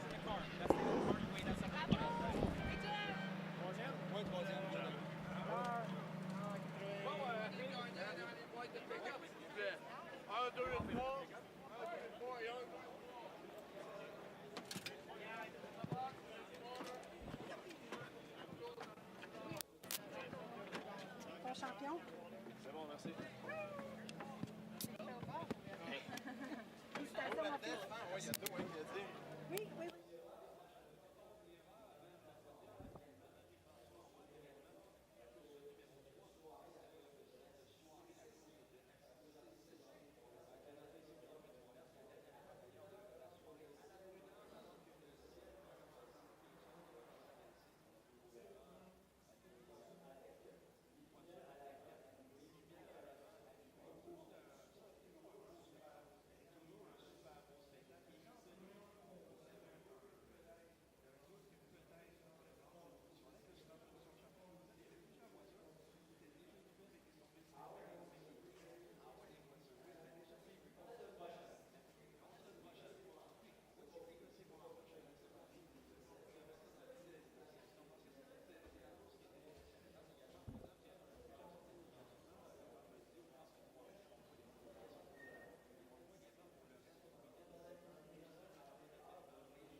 Mesdames et messieurs, nous allons maintenant procéder à la cérémonie protocolaire de la course Super Production Challenge dans la première classe, c'est-à-dire Super Production.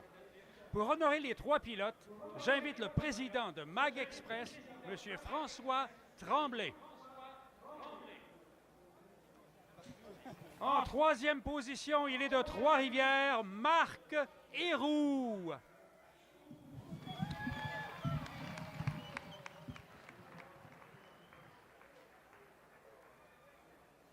En 2e position, il est encore de Trois-Rivières, Jimmy Brière.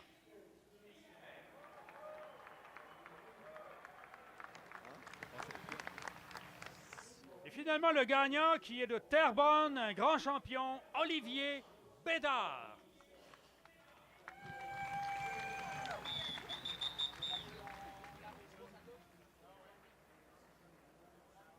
Mesdames et messieurs, ceci complète la cérémonie protocolaire de la course Super Production Challenge. Restez avec nous pour la prochaine épreuve au programme dans la catégorie Sports Car Canada Championship.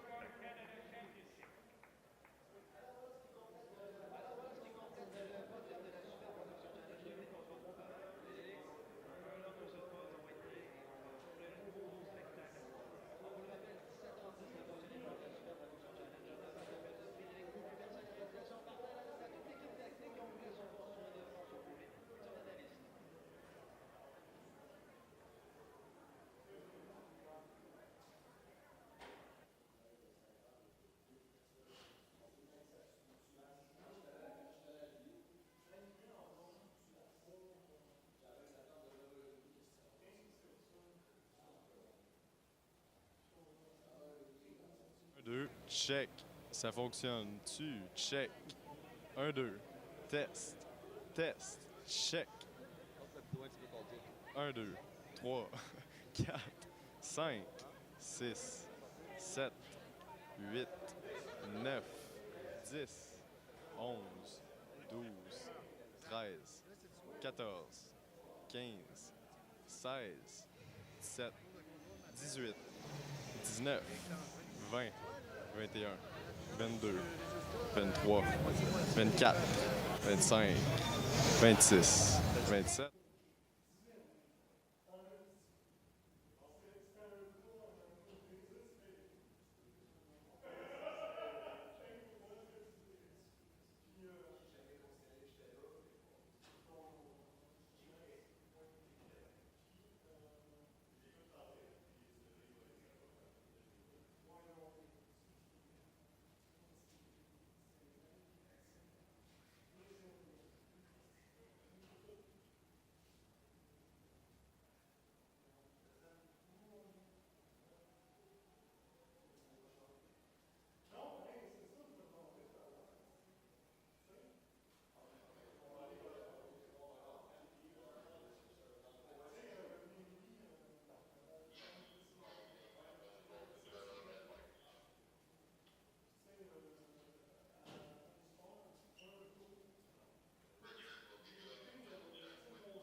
Écoute, mentionné qui débute au Grand Prix.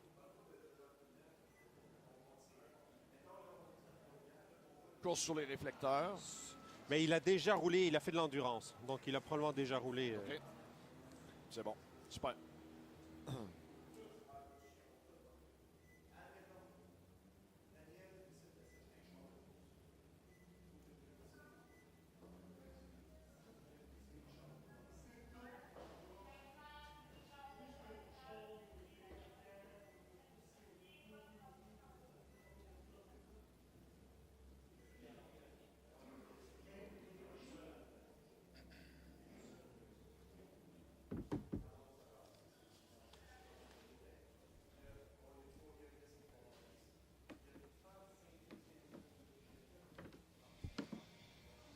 Mesdames, Messieurs, on vous souhaite un bon début de soirée et bienvenue sur le circuit de Trois-Rivières pour cette édition 2022, la 52e.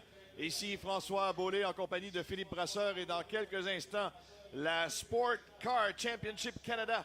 Les voitures sont déjà en piste. Philippe, une première présence pour ces pilotes et ces voitures, mais de magnifiques voitures avec 2 divisions dans cette série.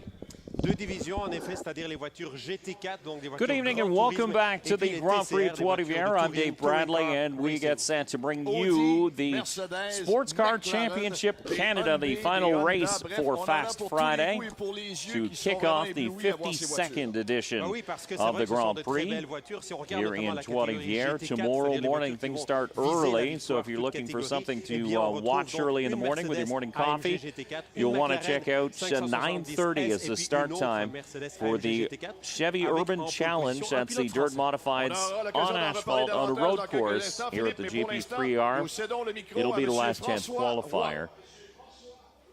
for that group, and that starts at 9:30. Then we'll get into the Sports Car Championship Canada Series race at 10:25, but that's exactly what we're about to get into. Right now, it's the Sports Car Championship Canada presented by Michelin.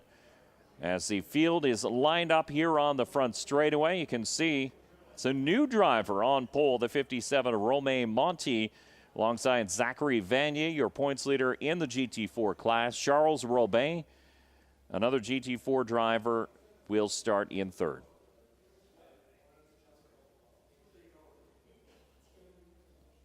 Just getting set for the command, and we're going to send it down to the Master of Ceremonies on the track when we get the words. There it is. Not quite yet. Looks to be some audio issues, but if you've watched some of the Sports Car Championship Canada races this year, what has been happening is the GT4 cars get separated from the TCR cars, so there'll be a group at the front, a brake, and then a group at the back. So GT4 is at the front, and then a brake, and the TCR cars at the back. What is happening here is the drivers will start where they qualified overall. So the fast time that you were able to put in earlier on today under beautiful hot sunshine is the place in which you will start for this race. That's why you're seeing a car like Jeremy Daniel, Richard Boak, Jean-Francois Evie, Justin DiBenedetto, and Jocelyn Hebert up in there in the starting running order before Gilles Nadeau in the 61 towards the tail of the field, who struggled a little bit in qualifying. 1, 2, c'est bon. Looks like we do have our audio issues resolved. You can see the drivers opening up their doors. Some of these drivers don't have windows that open. The GT4 drivers especially. You can see the two Mercedes cars with doors open to get air in. Let's head down trackside. National du Canada avant le départ de la course. L'hymne sera chanté par une jeune artiste de 19 ans, Maxime. Au Canada, terre de nos aïeux, ton front et ça, de fleurs en glorieux, car ton bras s'est porté l'épée, il s'est porté la croix, ton histoire est une épopée.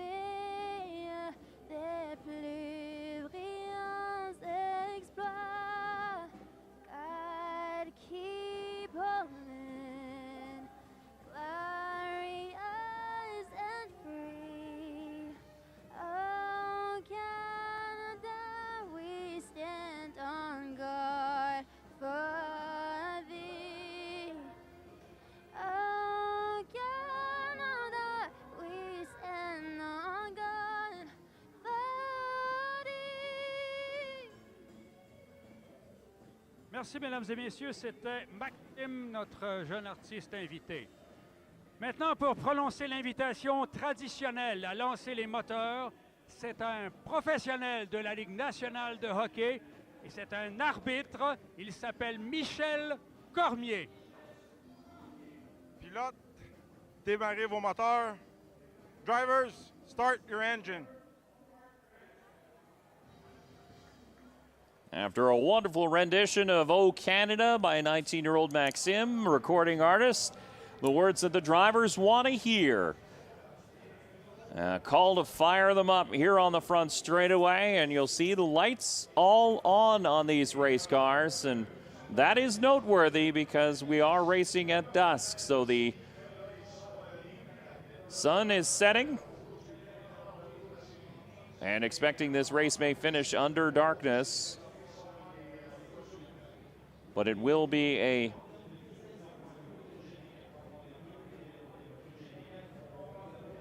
$40-minute timed race for the Sports Car Championship Canada, presented by Michelin here at the Grand Prix de Trois-Rivières, the inaugural attempt and the inaugural visit for this series to visit here at the Grand Prix de Trois-Rivières. Now 2 separate classes, as we mentioned, as we were going through the starting lineup. So GT4 class cars, a little bit quicker, a little bit more horsepower, mostly rear-wheel drive. About 500 horsepower, V8 power, the Mercedes-AMG, the McLaren. Those are 2 GT4 examples. We have another one in the field, the Porsche GT4 Club Sport. Also, just in behind, that's the next class, the TCR class, an internationally homologated class. You could run it wherever you want around the world. The rules are pretty much similar. They're about 400 horsepower, 4-cylinder cars, front-wheel drive, turbocharged, and very fun to watch. But what makes both classes very important is that they are so close. There is a balance of power that's used, or balance of performance, sorry, that is used in these classes. So they do add a little bit of weight on to maybe help out some of the older model cars in the fields and maybe slow down some of the newer model cars, because you see there's a 2022 Audi RS3 leading the TCR group. Right behind it is the 2018 Audi of Richard Boak. So several years difference between Boak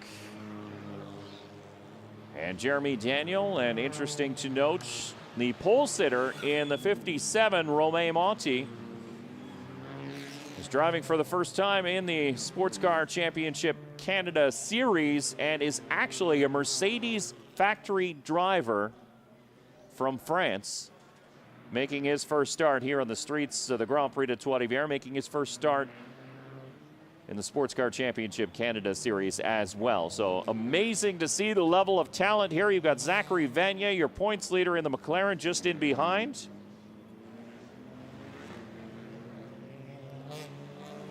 As the field tries to get some temperature into those Michelin tires, weaving back and forth, side to side, trying to get some heat in the brakes as well. You can see the lights shining just a little bit brighter as things start to get a little bit darker around the racetrack. Looking forward to seeing this series race as the sun starts to set.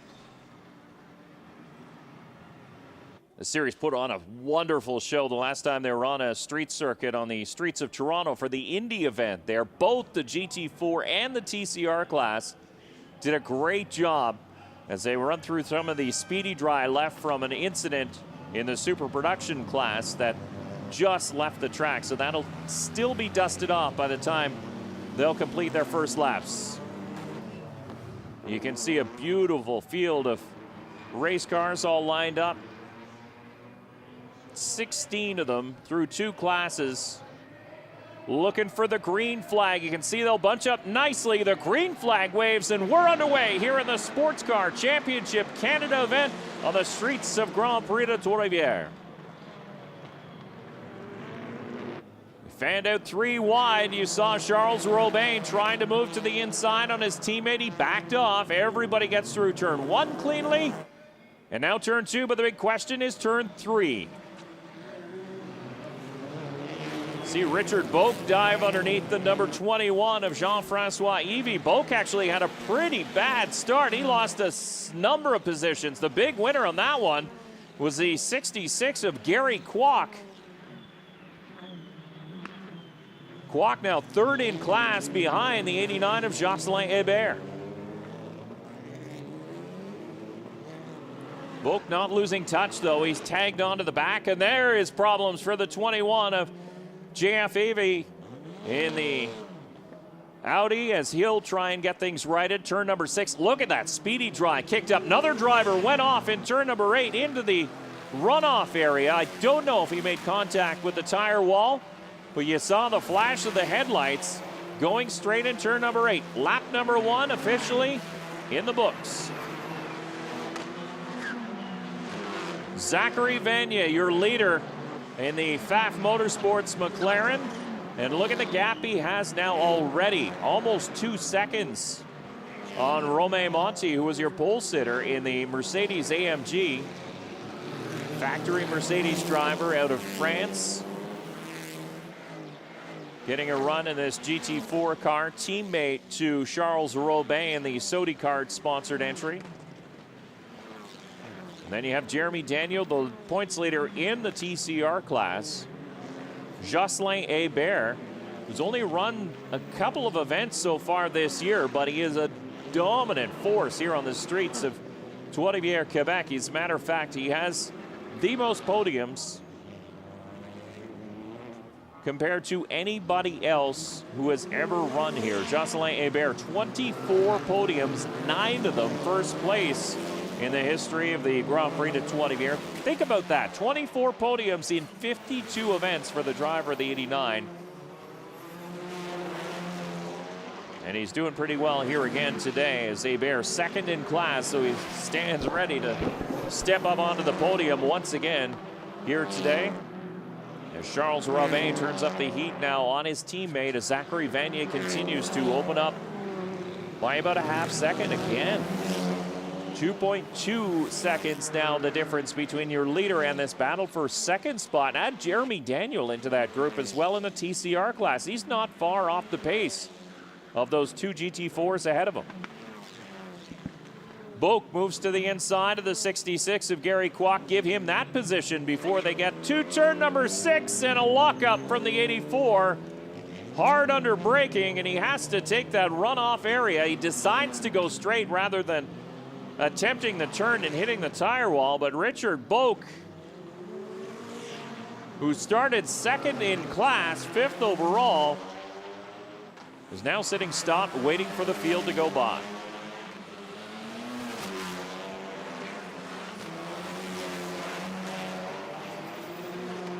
Looks like he's unable to refire that number 84. Jean-Francois Evie has made it back out onto the track, but he's running last in 16th spot currently. Boak is falling down the running order as we speak, so as drivers come through to complete their laps, we get an updated running order. It is still Vanier. That time, Romain Monti turned a lap time quicker, so he cut into the lead by about 0.2 of a second. It was Monty's quickest lap and the quickest lap of the day so far for anybody, a 108.9. It's quicker than Vanier's 109.0.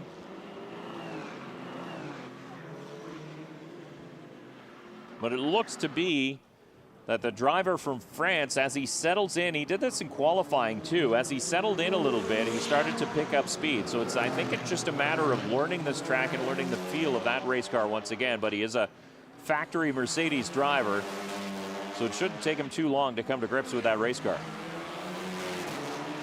But you can see the TCR car of Jeremy Daniel, that Audi, the number 10, is keeping close with the GT4 cars, and they will do that here on this track at the Grand Prix de Trois-Rivières. The track doesn't have very long straightaways. There's really just that one straightaway, as they're coming onto it right now. But that straightaway allows the GT4 cars to use that extra horsepower and open up a bit of a gap So the cars like the McLaren and the Mercedes will be able to open up their gap there. The rest of it is pretty tight and twisty, and that benefits the lighter but still very powerful TCR cars. So they can flip their way through those tight corners, and that's why Jeremy Daniel is able to keep pace. He's now into the 109s for his quick lap time. As Zachary Vanier's lead is now under 2 seconds. So he squirted out to a lead very quickly early on.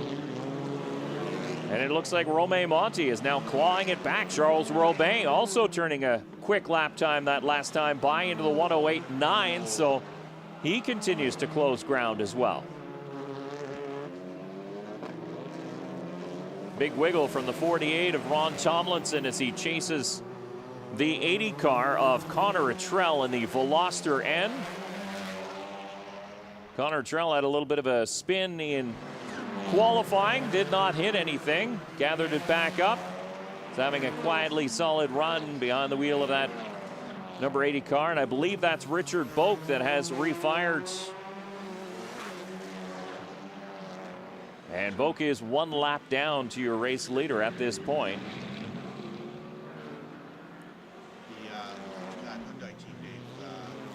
And we bring in Joel Robinson, who is the producer of the Sports Car Championship Canada on TSN. Joel, welcome to the live stream.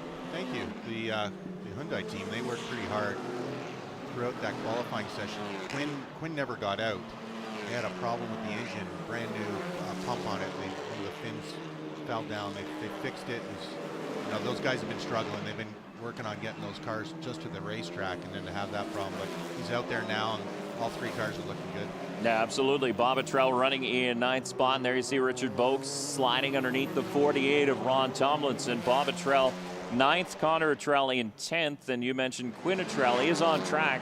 He started at the tail of the field. He's up to 14th now, so with no practice, no qualifying earlier on today, that's a pretty decent run. So they're being using this track time as an information session for the 86 team of Quinn Attrell.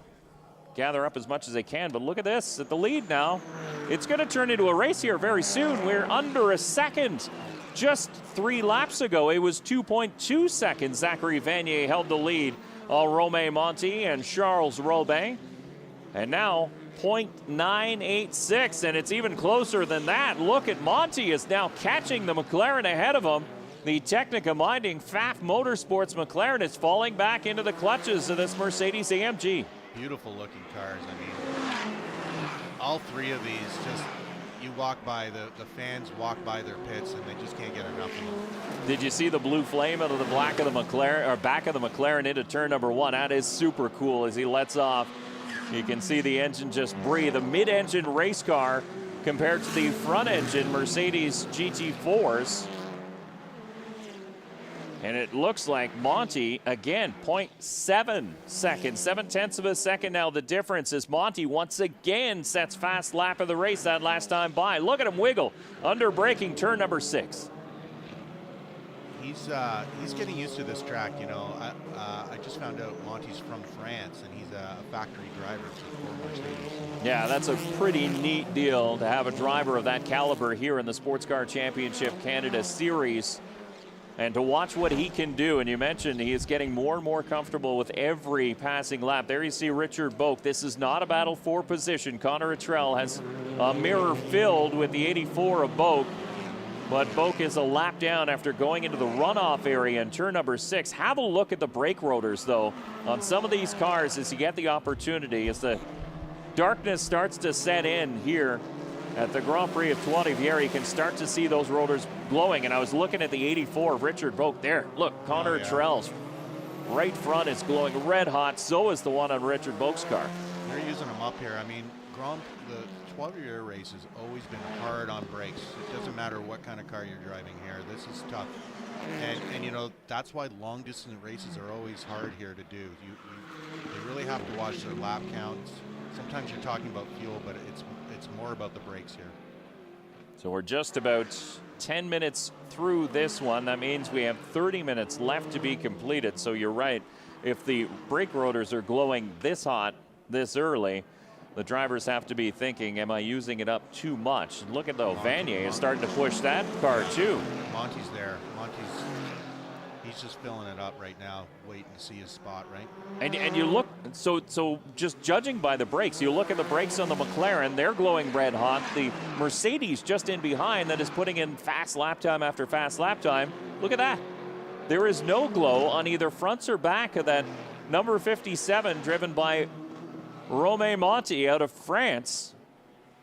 So he's been able to care for that car, but yet continue to press and put in fast lap times as the lead is now under half a second. And you look at the 56, he did this in Toronto. He sat back, he let the leaders go and kind of conserved a little bit. He was there at the end, wasn't he? Yeah, he was, and he came home with a podium finish, and it's something he's done a lot. He's taken care of that car, and it looked like things were going to get dicey in that first race in Toronto with Zachary Vanier and Gavin Sanders. Sanders was driving a Mercedes AMG in that race, and they got very, very close at times. So I think Charles Robin thought, you know what, I'm going to hang back and let's see what plays out in front of me. And it looks like he's going to take that same page of the notebook and use it in this race as well, as Vanier will be able to see the lights of the Mercedes filling his mirrors as we complete yet another lap. That turn 9, you know, it looked like the 57 was sizing Vanier up in turn 9, and that's not a typical sports car passing zone. But the NASCAR guys really use that. You can stick your nose in there and can open your, just get a little bit of room in there, get in his head. I think he can do it. Now, in the drivers' meeting earlier on today, the drivers were warned about track limits in turn number 8. That's an important corner. So you can see the yellow line there as the drivers use that extra bit of paved area. But turn number 8, which is what they'll be coming into very shortly, there is a huge painted runoff area here. So Zachary Vanier goes through, and there you can see the curbing and the green paint. If you get 4 tires on the green paint, you get a warning. If you do it again, you'll probably get penalized. So that is something that is in the drivers' minds as they work through turn number 8. Everybody was pretty tidy through that one, though. And that's something Robin Buck and Peter Lockhart have to convey to these drivers. They're former racers that work with the series and work with the drivers. They're that go-to, and they talk to the driver. Why are we doing this? Why are these penalties happening, or why are these infractions? Why are we being told this? It's all part about making the series better. Yeah, it is, and the danger of running into that runoff area is the merge, and they made that clear in the drivers' meeting, is merging back into traffic and doing it safely, and it's nearly impossible to do that when you're there because you just can't see in the mirrors. Here's 2 different class cars, the GT4 Porsche of Gilles Nadeau in the 61 and the number 52 of Dean Baker. Baker made a trip into the runoff area in practice earlier on today. Sam Baker, his son, we saw him running in the Formula 1600 class earlier on today. Unfortunately for Sam, was running in the top 5 and something went amiss in turn number 2, right where Sam is going through right now and still chasing that GT4 car. But it must be frustrating for a driver in a TCR class car if you get up to a GT4 car and you're right there and then you get to the straightaway and then all of a sudden you lose all that ground. Yeah. But you know, Gilles learning. He's a master. He's in the masters class in a lot of these competitions.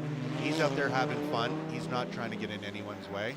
I'm sure he knows he's got someone in his mirror, but he knows he's also got a better motor. For sure, if somebody pokes a nose underneath, he's going to give him space. That's the kind of driver that Gilles Nadeau is. Tightening up here now. It is. It's getting very tight. 56. He's right there again. Now it's under a second between the top 3 drivers as the 10 of Jeremy Daniel continues to lead in the TCR class, but he's about 10 seconds adrift of this lead battle. Zach Vanier, Romain Monti, and Charles Robin. That's your top 3. 2 cars. The 2 Mercedes cars prepared at the Really Racing Shop, and the Pfaff Motorsports crew go to work on this McLaren with sponsorship from Technica Mining. And Zachary Vanier, in his first year driving this McLaren, he looks very much at home. And he's building confidence every time he sets foot on one of these tracks. Some of these tracks he's never seen before, and he admits it's a pretty steep learning curve. Especially this time of night. A lot of these guys are used to running in the daytime, and now, you know, maybe it's a little bit easier. The sun's not in your eyes. It's a little bit more flat. You know, it's a lot like skiing. Maybe you can see the moguls a little bit easier this time of night. But you can really tell with the headlights the bumpiness of the track, especially in the back end. The front end's a little smoother than the back end. Yeah, 100%. And there goes Bob Attrell. That is a battle for position. So put Bob Attrell up into 8th spot as the 4 of Justin DiBenedetto slides back 1 and maybe 2 as Connor Attrell is right there as well in the 80 car. Still that 84 of Richard Boak is in the mix. He's a lap down to the race leader. So he's staying out there for points reasons. He wants to gain as many points as he possibly can. And right now he's hoping that, you know, maybe something happens to a car in front of him. He'll be able to pick up a couple spots. And there goes Connor Attrell. Connor's gone by. That's now he's right with his dad now. DiBenedetto, a graduate of the Nissan Sentra Cup, which you'll see running here on the streets of Trois-Rivières over the course of the weekend. In his first year in that TCR class car, he has the flasher on as he's looking for pit lane. So indicating to the other drivers around that he was going to pit lane. So something has gone amiss, and this is exactly what we talked about with Richard Boak and why he needs to keep on full attack mode. Yeah, some smoke, possibly brake issue on the front end of that Audi. It was glowing pretty red. These cars race in you know, another 12 hours, so these crews they won't be going out and visiting downtown Three Rivers tonight and having beers. They're going to be working pretty late to get these cars back together. Yeah, for sure. And you can see that flame once again from the back end of the McLaren. I love that shot. It's a blue flame as Zachary Vanier lets off into turn number 1. And there you can see it. Just quick flash, and you can see the red-hot tailpipes on the McLaren as he's getting every bit he can out of that car. But this will be interesting now with the lap traffic, Dave. We saw this in Toronto, and Vanier had a good lead, but once he hit that lap traffic, the guy in second was pretty aggressive, and this should get interesting. And it's easy to forget that Vanier is just a teenager. I mean, he shows such poise when he's behind the wheel of the race car on the racetrack, but you get into situations and experience pays off. And a guy like Romain Monti, who has tons of laps behind the wheel testing for McLaren, or Mercedes, I should say, in France, and now he's here chasing the youngster. So he's a little bit more comfortable. Maybe he'll use that to his advantage, but it was under 0.3 of a second, the difference at the line. It'll be less this time. And they'll come into lap traffic on the front straightaway. A couple TCR cars just ahead. Right? He's got to flash and let them know we're coming, right? That's one of those tools that the drivers use to get in the head of the driver ahead of them. So you want to give a quick flash just to catch the light in the mirror of the car ahead so the driver knows you're there. If you're a slower car, that's the faster one behind you. There it is. You can see Vanier. This is where they have to take care of business because it's a long straightaway here. They can gobble up these two cars right now. So it looks like Baker's going to pull actually around Nadeau, and Vanier ducks to the inside. I don't think Nadeau knew that Vanier was going to be there. And Monty actually is the one who gets caught behind the 61. Yeah, Nadeau's just going to say, okay, I learned my lesson here. Now he's looking fully in his mirror. The top 3 will go through. Charles Robin clears, but that was a big win for the 9 of Zachary Vanier. Now he's having trouble, though, getting around the 52 of Dean Baker. Baker opened up the hole. He saw that the faster cars were right there. That's a gentleman move right there. Yeah. I mean, he's eating up a little bit of the line, but, you know, those guys, that's what racing's about, right? Yeah, quick trip across the green paint for Romain Monti as Baker tried to give him as much room as he could.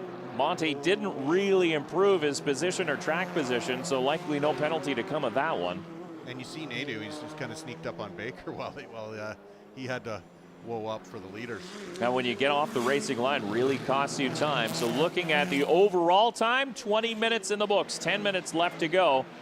So well over the, or sorry, we're 20 minutes left to go. Yeah, so we're hitting the halfway mark. here in this 40-minute timed race for the Sports Car Championship Canada presented by Michelin. What a treat we've been given here again. Just like race number 1 on the streets of Toronto, and Nadeau makes a mistake. Stops before getting into the runoff area. He's looking for the right gear to get going, but he's losing valuable time and valuable real estate on the racetrack as well. Now that's a critical point there. He's blocking the runoff zone.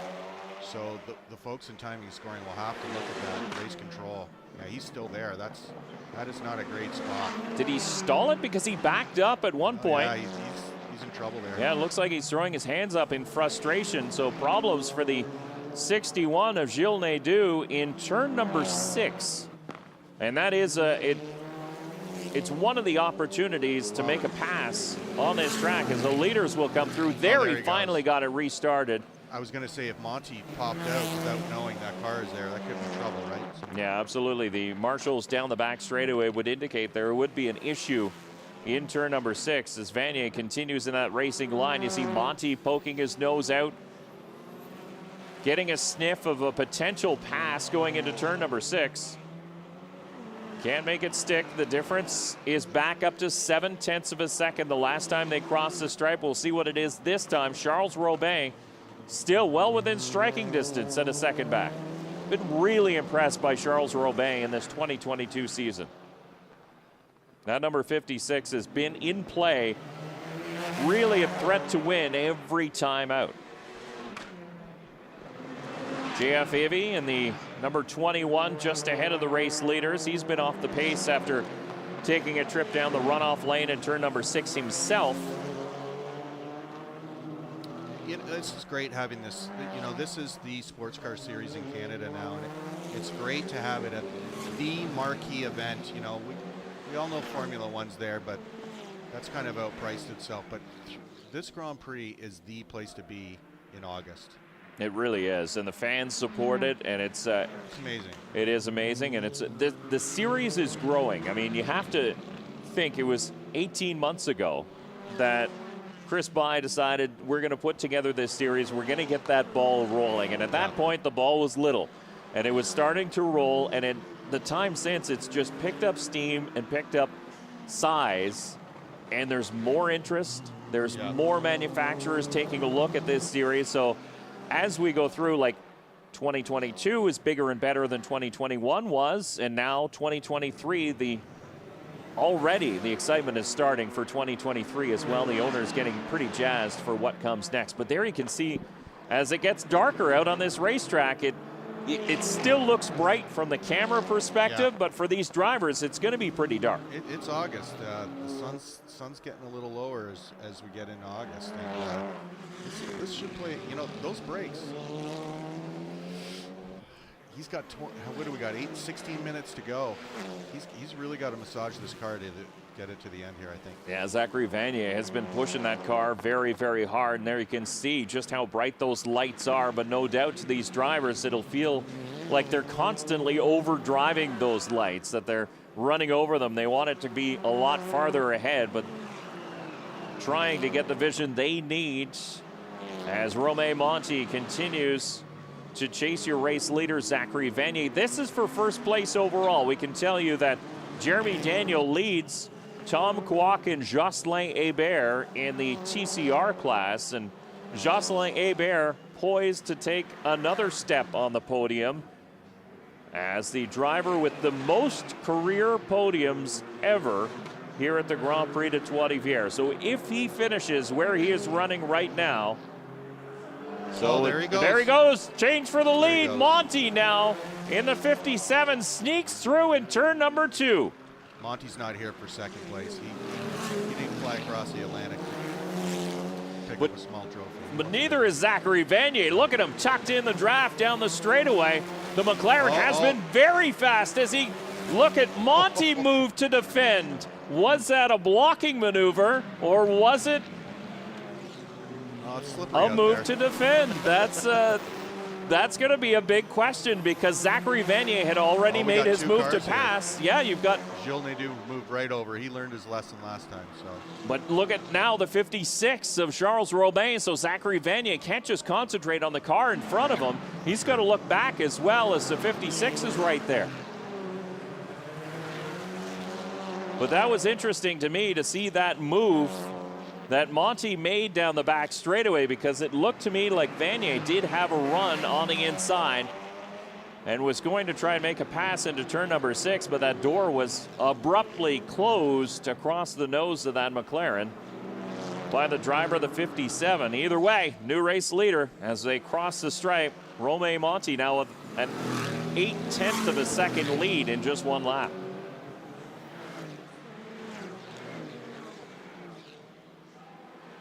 So we know Vanier has it in him to open up a gap and be able to put those consistent quick laps in. He did it early in this race, had a 2.2 second lead, as a matter of fact, over the number 57 of Romain Monty, and then Monty slowly chipped his way at that, caught the leader, and then passed him in turn number 2. But it doesn't look like Vanier is going to go away without a fight. He was smiling at the end of race number 1 at the Toronto Indy when he got passed in lap traffic by Gavin Sanders. And this one, I think, is going to nod him a little bit more. I don't know if he was smiling, Dave. He was smiling through gritted teeth. Yes. Racers, yeah, they don't like coming second. This has been a great battle up front. I'd love to see some TCR action. You know, Jeremy Daniel is he's showing who's the boss here this year. Yeah, there is Jeremy Daniel, so he's pretty much by himself now in 4th spot overall, leader of the TCR class. And he's got a significant cushion on 2nd place in the TCR class. Tom Kwok, Jocelyn Hebert, as we mentioned, sitting in 3rd spot. Gary Kwok and Bob Attrell round out the top 5 in the TCR class. But you're right, Jeremy Daniel has been the points leader nearly since the get-go here in the 2022 season in the TCR class, and he's doing everything he needs to do here today after getting involved in an incident in the 2nd race of the Toronto Indy, getting dropped well down the order, so that tightened the points battle in the TCR class. But Jeremy Daniel opening that back up again because Richard Boak is still one lap down.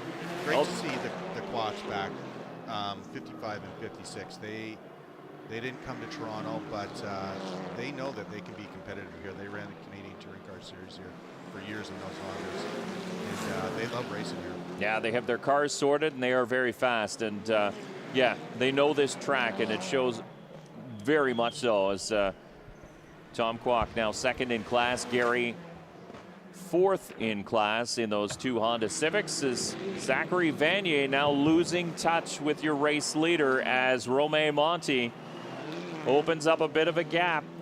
A 108.2 is the last lap by Monty, a 109.4 by Zachary Vanier. As we say thank you to Joel Robinson, he'll head back down to his TV producing duties for the Sports Car Challenge Canada. And there is a great dice on the racetrack between the 88 of Bob Attrell and the 66 of Gary Kwok. So that was a swap of position earlier that lap. Bob Attrell, will he come back in turn number 2? Can't quite do it. Connor Attrell is right there. And then the 84 of Richard Boak is tagged onto the tail of that line. Again, Boak is a lap down, although there are several cars now also a lap down, and he's able to try and catch and pass, but as Boak continues to try and make up positions. Look at Attrell up on the outside. Turn number 6, that's going to be a tight place to try and make a move, and Connor Attrell will take advantage, so mark the 80. Up a spot as Bob Attrell falls back 1, trying to battle with the 66 of Tom Kwok. The leader, though, is just in behind the overall race leader, the 57 of Romain Monty. And there is the 57, trouble! Bob Attrell into the wall after touching the 84 of Richard Boak. A big hit to the nose of that Hyundai Elantra. And again, last race out, Bob Atrell had similar damage after making contact with the wall at the street circuit in Toronto, and now here it happens again with 10 minutes left. There's a big mess on the racetrack. Have another look at what happened. Bob Atrell out there. Richard Boak is on the outside, so he had the inside coming out of the corner, and I don't think Atrell saw him. I don't think he expected him to be there, but a really, really significant hit for that Hyundai Elantra N.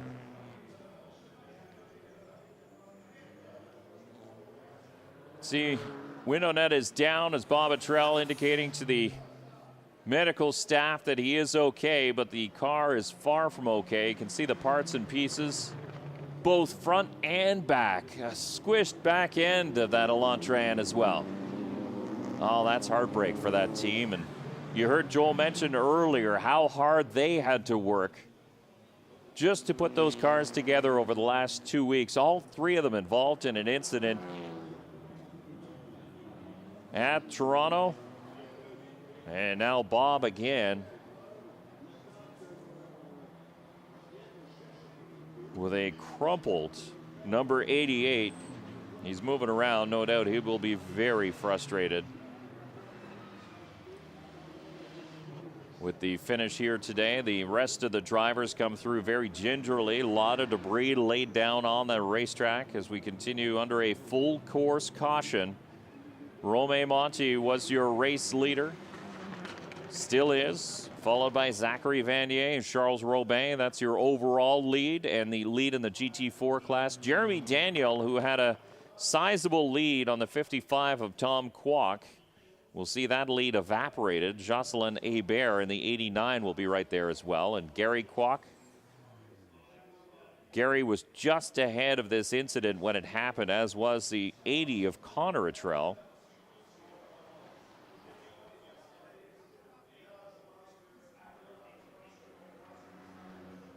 And the EMT crew is now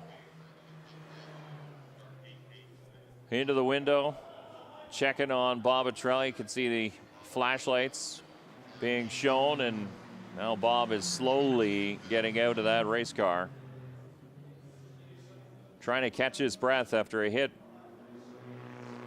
that crumpled the front and then came back across the racetrack and crumpled the back of the race car as well.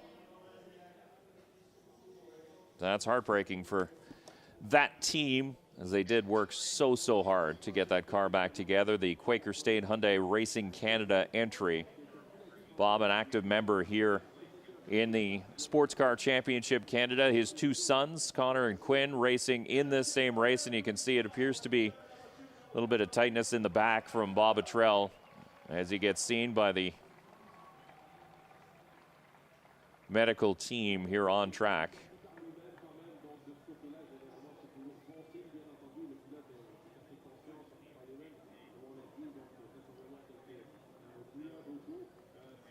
So the clock continues to tick, though, as the medical doctor now tending to Bob Atrell. That was the exit of turn number 9 just before they get into turn number 10. So very close to the pit area and start-finish line. So what happened was Richard Boak got to the inside of the 88 on turn number 9, on turn exit. The 88 was well on the outside, and he had to come back across the track because the next turn's a right-hander. So he came back across the track to get in position for the next corner and made contact with the 84 of Richard Boak. And unfortunately for Bob Atrell, gets into the wall. Unfortunately for Richard Boak, too, he comes to a stop. I didn't see that 84 car move, but it looks like they're going to get the board out for the driver of the 88, Bob Atrell. Give him a good check over.